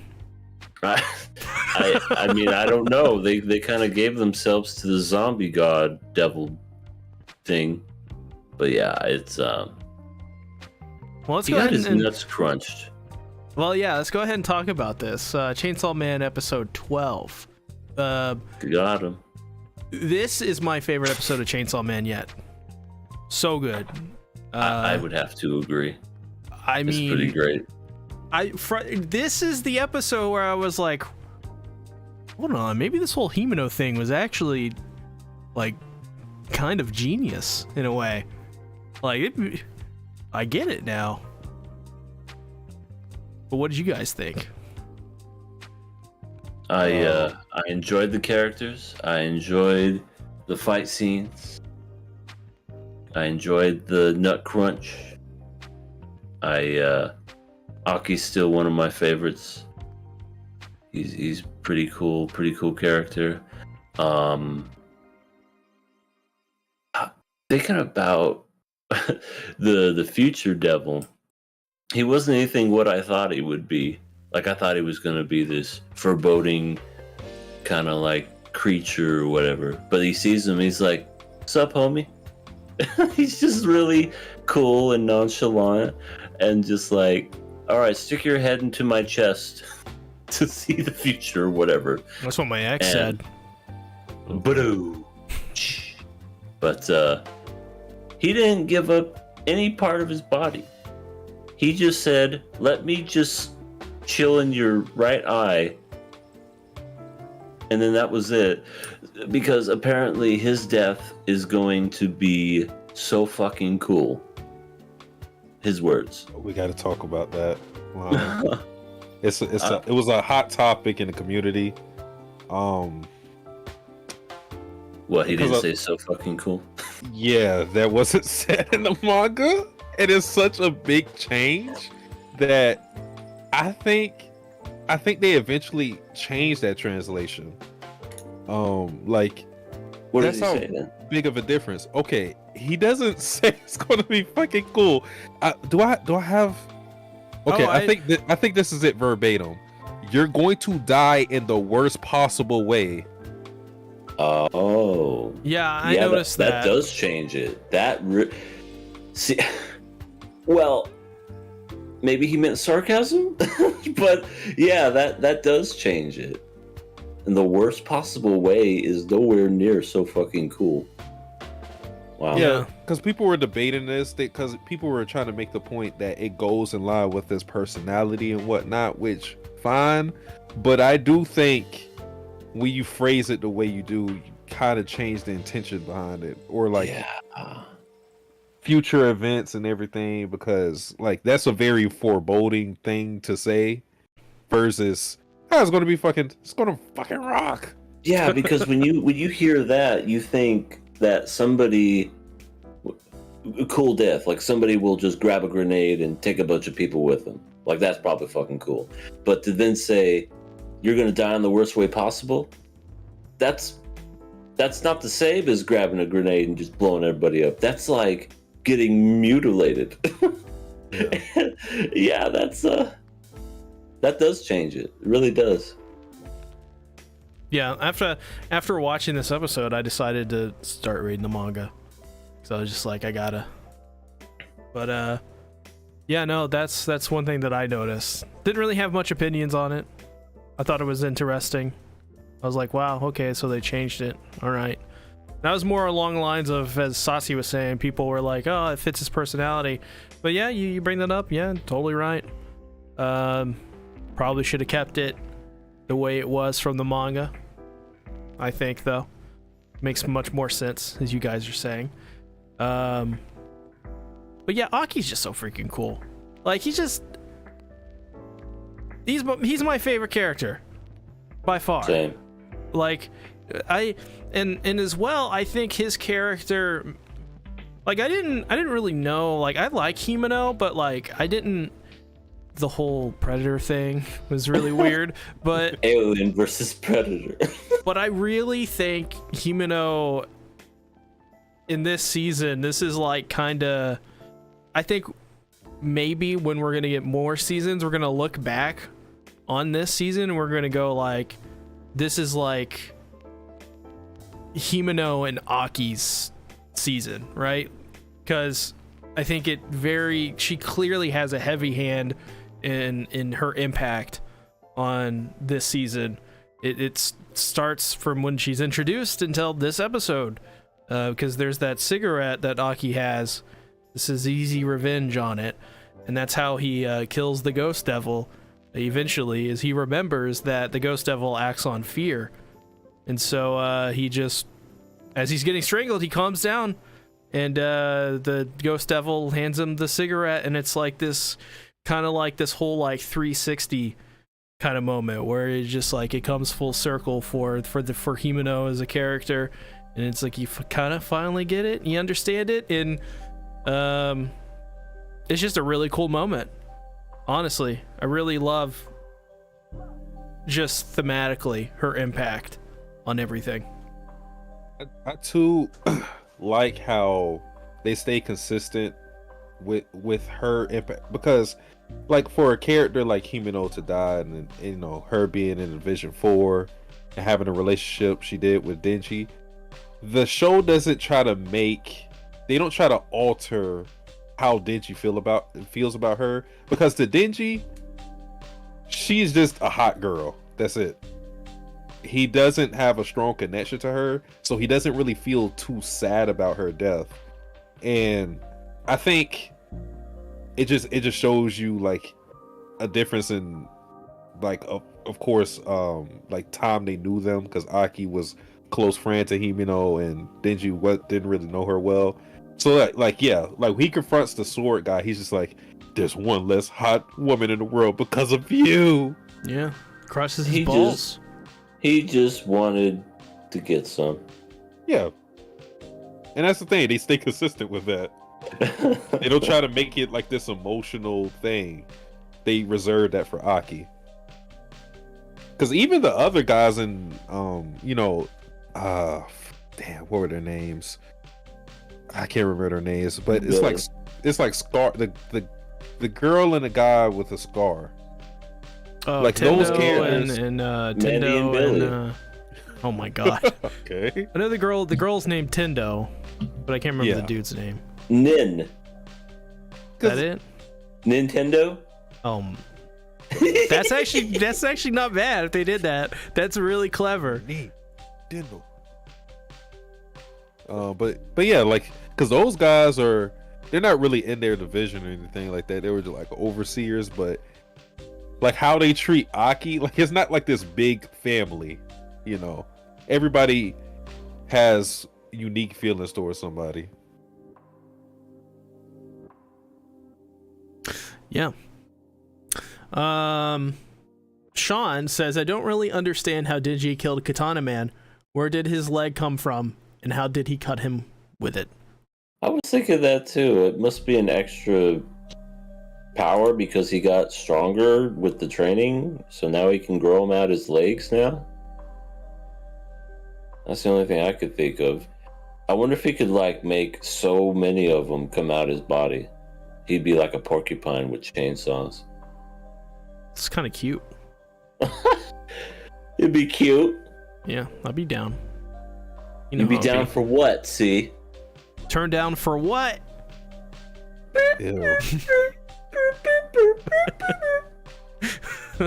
Yeah, so Aki and then Denji, they have a little bit of a game between the two. Rochambeau. Yeah, except for they're rowing, and then Kirei is shamboing consistently. I mean, after the first time he got kicked in the nuts, oh well, I guess technically his hands are tied behind his back, but cross your legs, guy. You know they're coming for him. Just try. I would do anything in my power to try. I'd tuck them all up in my crevices. You ain't kicking them. Do you think inevitably when he and Sawatari meet up again, Sawatari is like, heal my balls. My balls, they've been hurting for help. You kidding me? By the time he's done, by the time they're done kicking him, he'll be in jail and he'll have 2 freaking cassava melons right in his pants. And also Sawatari's kind of dead. Is he dead? That's what you think. Sawatari. No, I'm talking about Snake Girl. Oh yeah, she killed herself. She took off one of her. She took off one of her nails, you know, Higurashi style, and then she got. Well, their speculation on the whole thing was that it was a contract with the Gun Devil in a situation as this, that she would die. Like, whether it's an activation or own power, it probably, because they had her hands bound, so I don't think she just did it. What they said was probably like what actually happened. She made a contract in a situation to where she would be tortured or put in a compromising situation to where she may talk about the Gun Devil. Yeah, that happened. So, oh well. She doesn't really have like, she's a weird character because they don't really go into her motivations or anything. Like, we understand why Sword Guy hates Denji, but she's just a powerful character in the story. And then just dies. Yeah. She's got a salmon pullover. I think it has to do with I don't know. She used to run a beauty salon, and now she's trying to get her nails back by ripping them off. So yeah, this is also, I guess we should get into it. This is the part where I'm just flabbergasted. There are actually people out there, and remember, this is the internet, so it's only like probably like at most like 5 people. So let's not pretend like this is a whole group of people and that everyone who hates Chainsaw Man is like disingenuous assholes. No, this is literally like 2 dudes and their alts, like, doing all this. Didn't These Sasuke people used to have an alt? Yeah, he still does. No? Somewhere.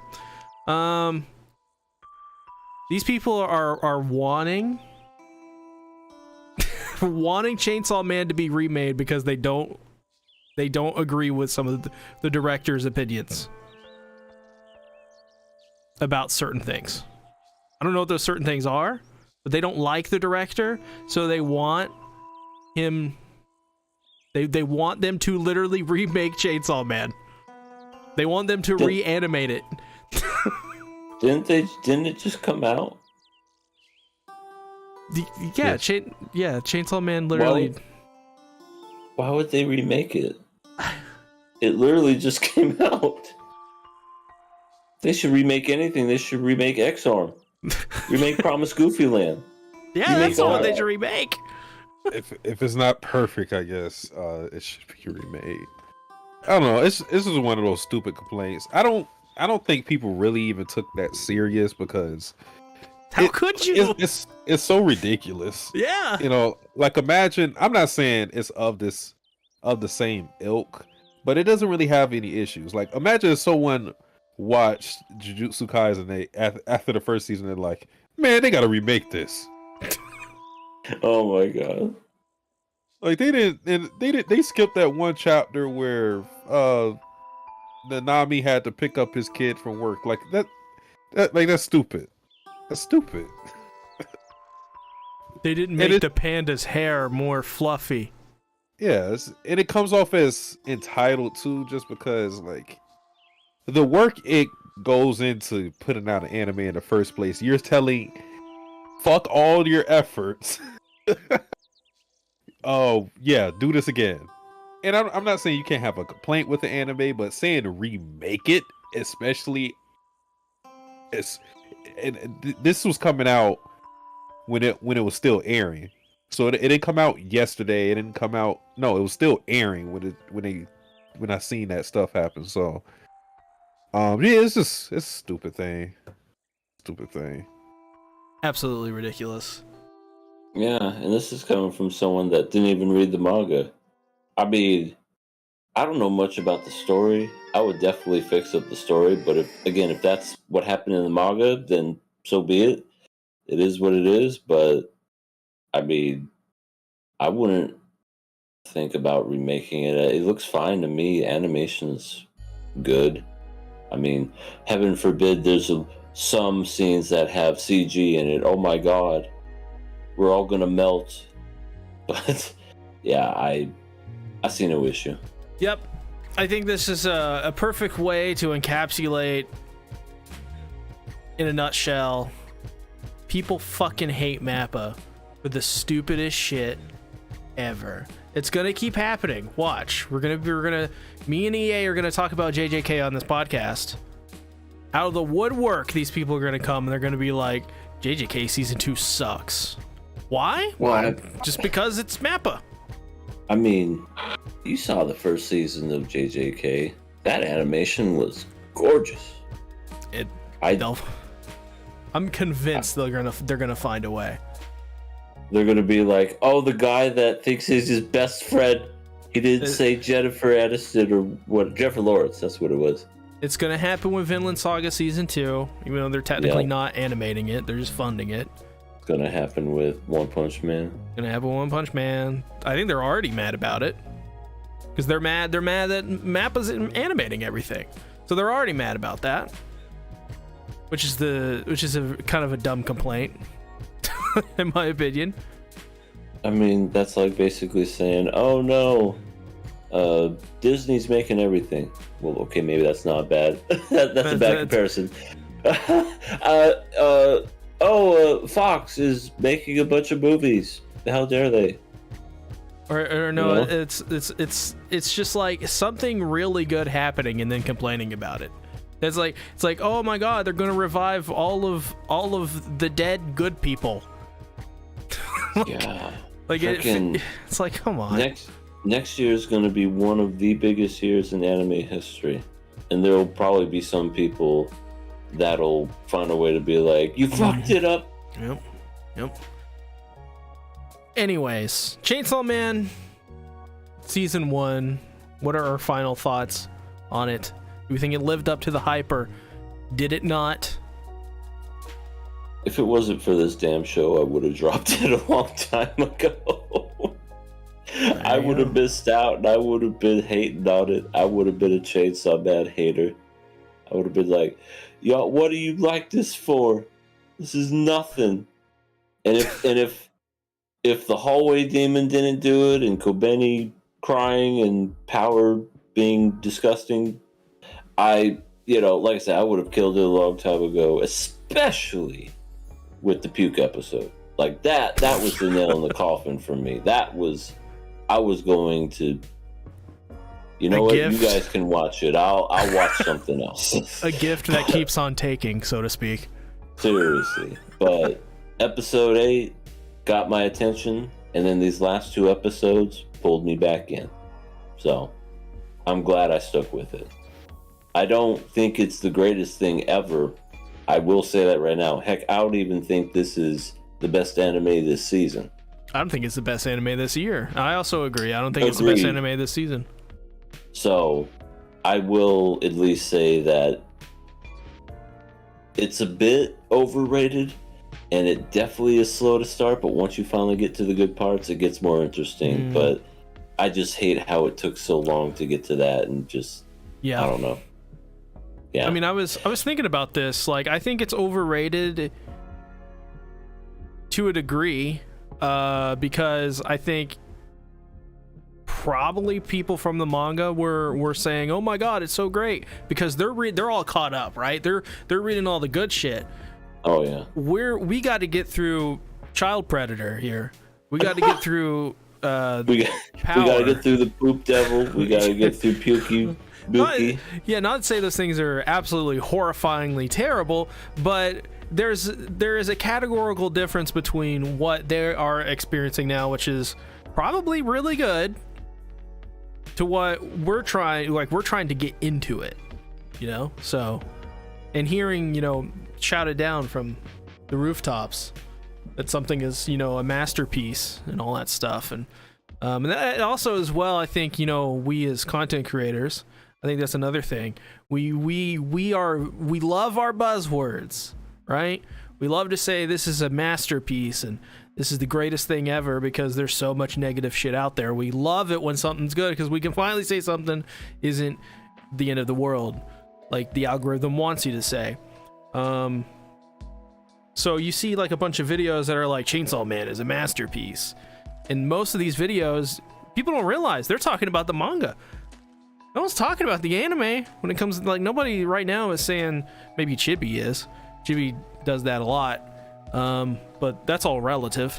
But no one's really saying Chainsaw Man is an all-time masterpiece yet. So it's definitely, and I think that's definitely coming from the manga side for sure. A little bit of that overrated stuff, but I think anime people probably wouldn't overrate it too much. No reason to. I don't think. I don't know. It's weird because I think Chainsaw Man is so popular that it's one of those things to where it's either going to be praised to all hell or just trash like it's one of the worst things ever. Bro, I can read a comment right now. That's hilarious. But you go on. I'll find it.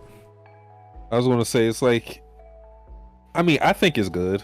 I think if I were to rate this out of 10, it would be somewhere, just the anime alone. I think the manga is better, not the content to cover it, but just since I read, you know, more, I think I would probably put it like in the 7.5 range, something like that. Like, I think that was a good place to put it.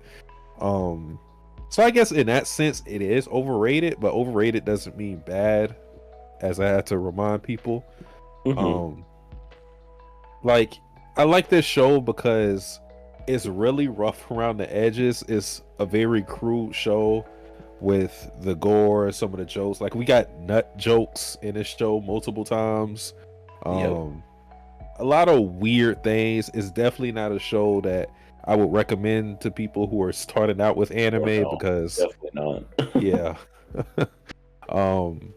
But nonetheless, I think it's definitely a good shonen type of series, you know. Lots of fights to keep you entertained, and Digi as a main character is interesting. He's different.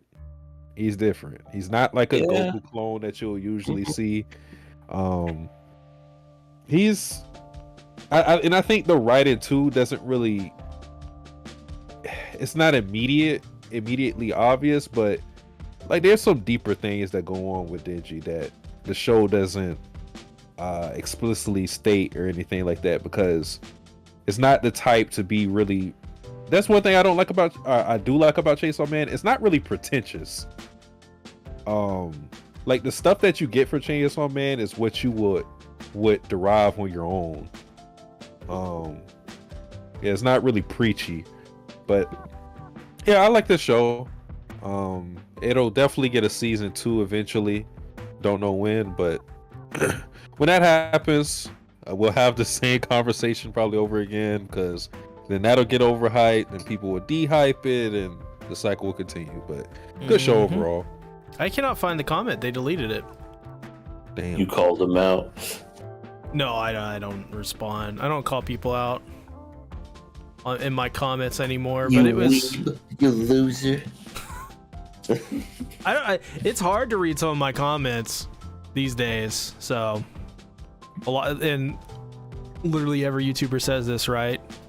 You know, like comments suck. There's nothing good about comments. And I'm starting to see why that is. I think it's that my channel is at such a size right now where it's just like the good commenters are starting to get drowned out a little bit. So it sucks. Is that a little flex I hear? No, it's You're like, my channel, my size. It's a sad flex. it's like Aww, yeah, it's like yeah. Gonna cry, gonna well, die. I'll drop a good comment on your next video. All right. I'm It gonna better say XO.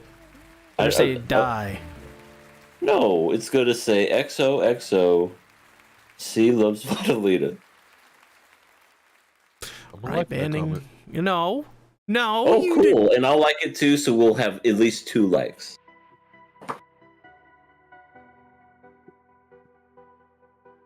And that is called camaraderie. Union. EA, for the love of God, EA. Where can they find you? You can find me underneath the banner of Kobani Fan. That's right, I am a Kobani fan. I wouldn't say I'm fan number 1 or anything, but I like her now. She's good people.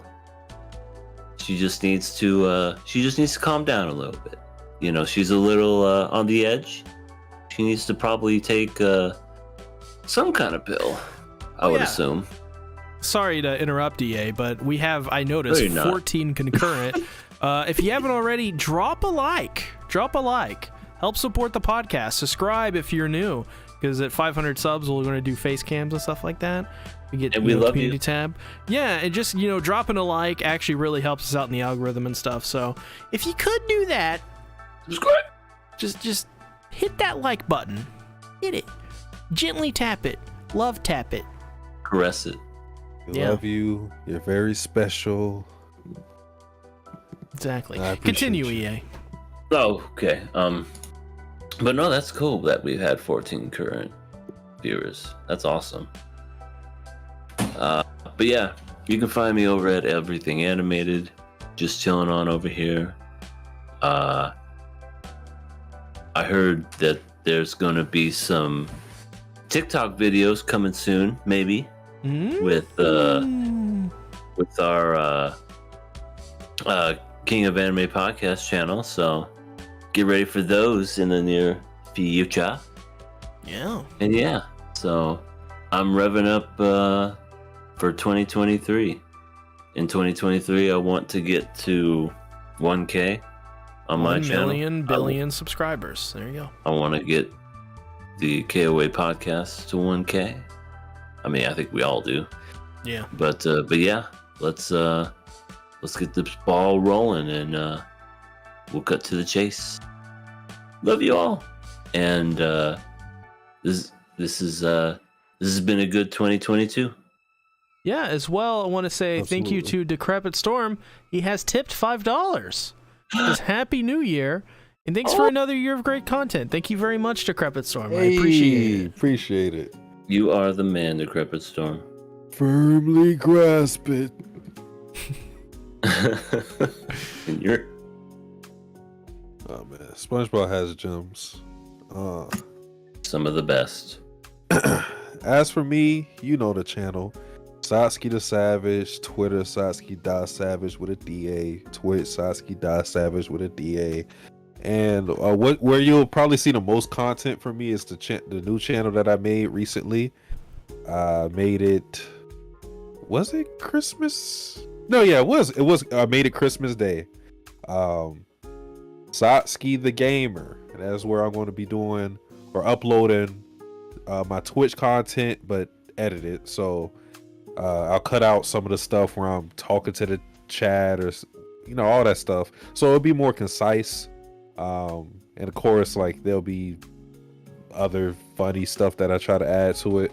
So it should be nice. As of right now, as we speak, I have 16 videos already done. So my goal is to do 2 videos a week at least. So I have the next 2 months covered for that channel. So nice. that is pretty good. All right. Follow me on that stuff. Decrepit Storm says I want to look into the stream because it was pretty unstable. Yeah, I don't know why that is. I don't know. Because everybody wants to watch us. Yeah, and all the 69 Oh trillion people I heard. Really? We broke the internet like that one episode of Dragon Ball Super. Yeah, absolutely. We're gonna be on Mogul next week for Satsuki being racist or something. Me? I've never done. Never mind. Yeah, Decrepit Storm. YouTube can't handle 14 concurrent, but humble brag, right? For me, nothing for the rest of the year. Although there's not many days left in the rest of the year. That Armin video is coming out soon. I'm gonna finish up for patrons Drum Island pretty soon. Got one final part left on that, and then I guess we'll be doing Vinland Saga content most likely. I mean, yeah. As well, maybe thinking about firing up the old Bento channel again for some webtoon videos. I'm reading webtoons again. So that's it. See you next week on the award show. Love you all. Bye-bye. Johnny. Later.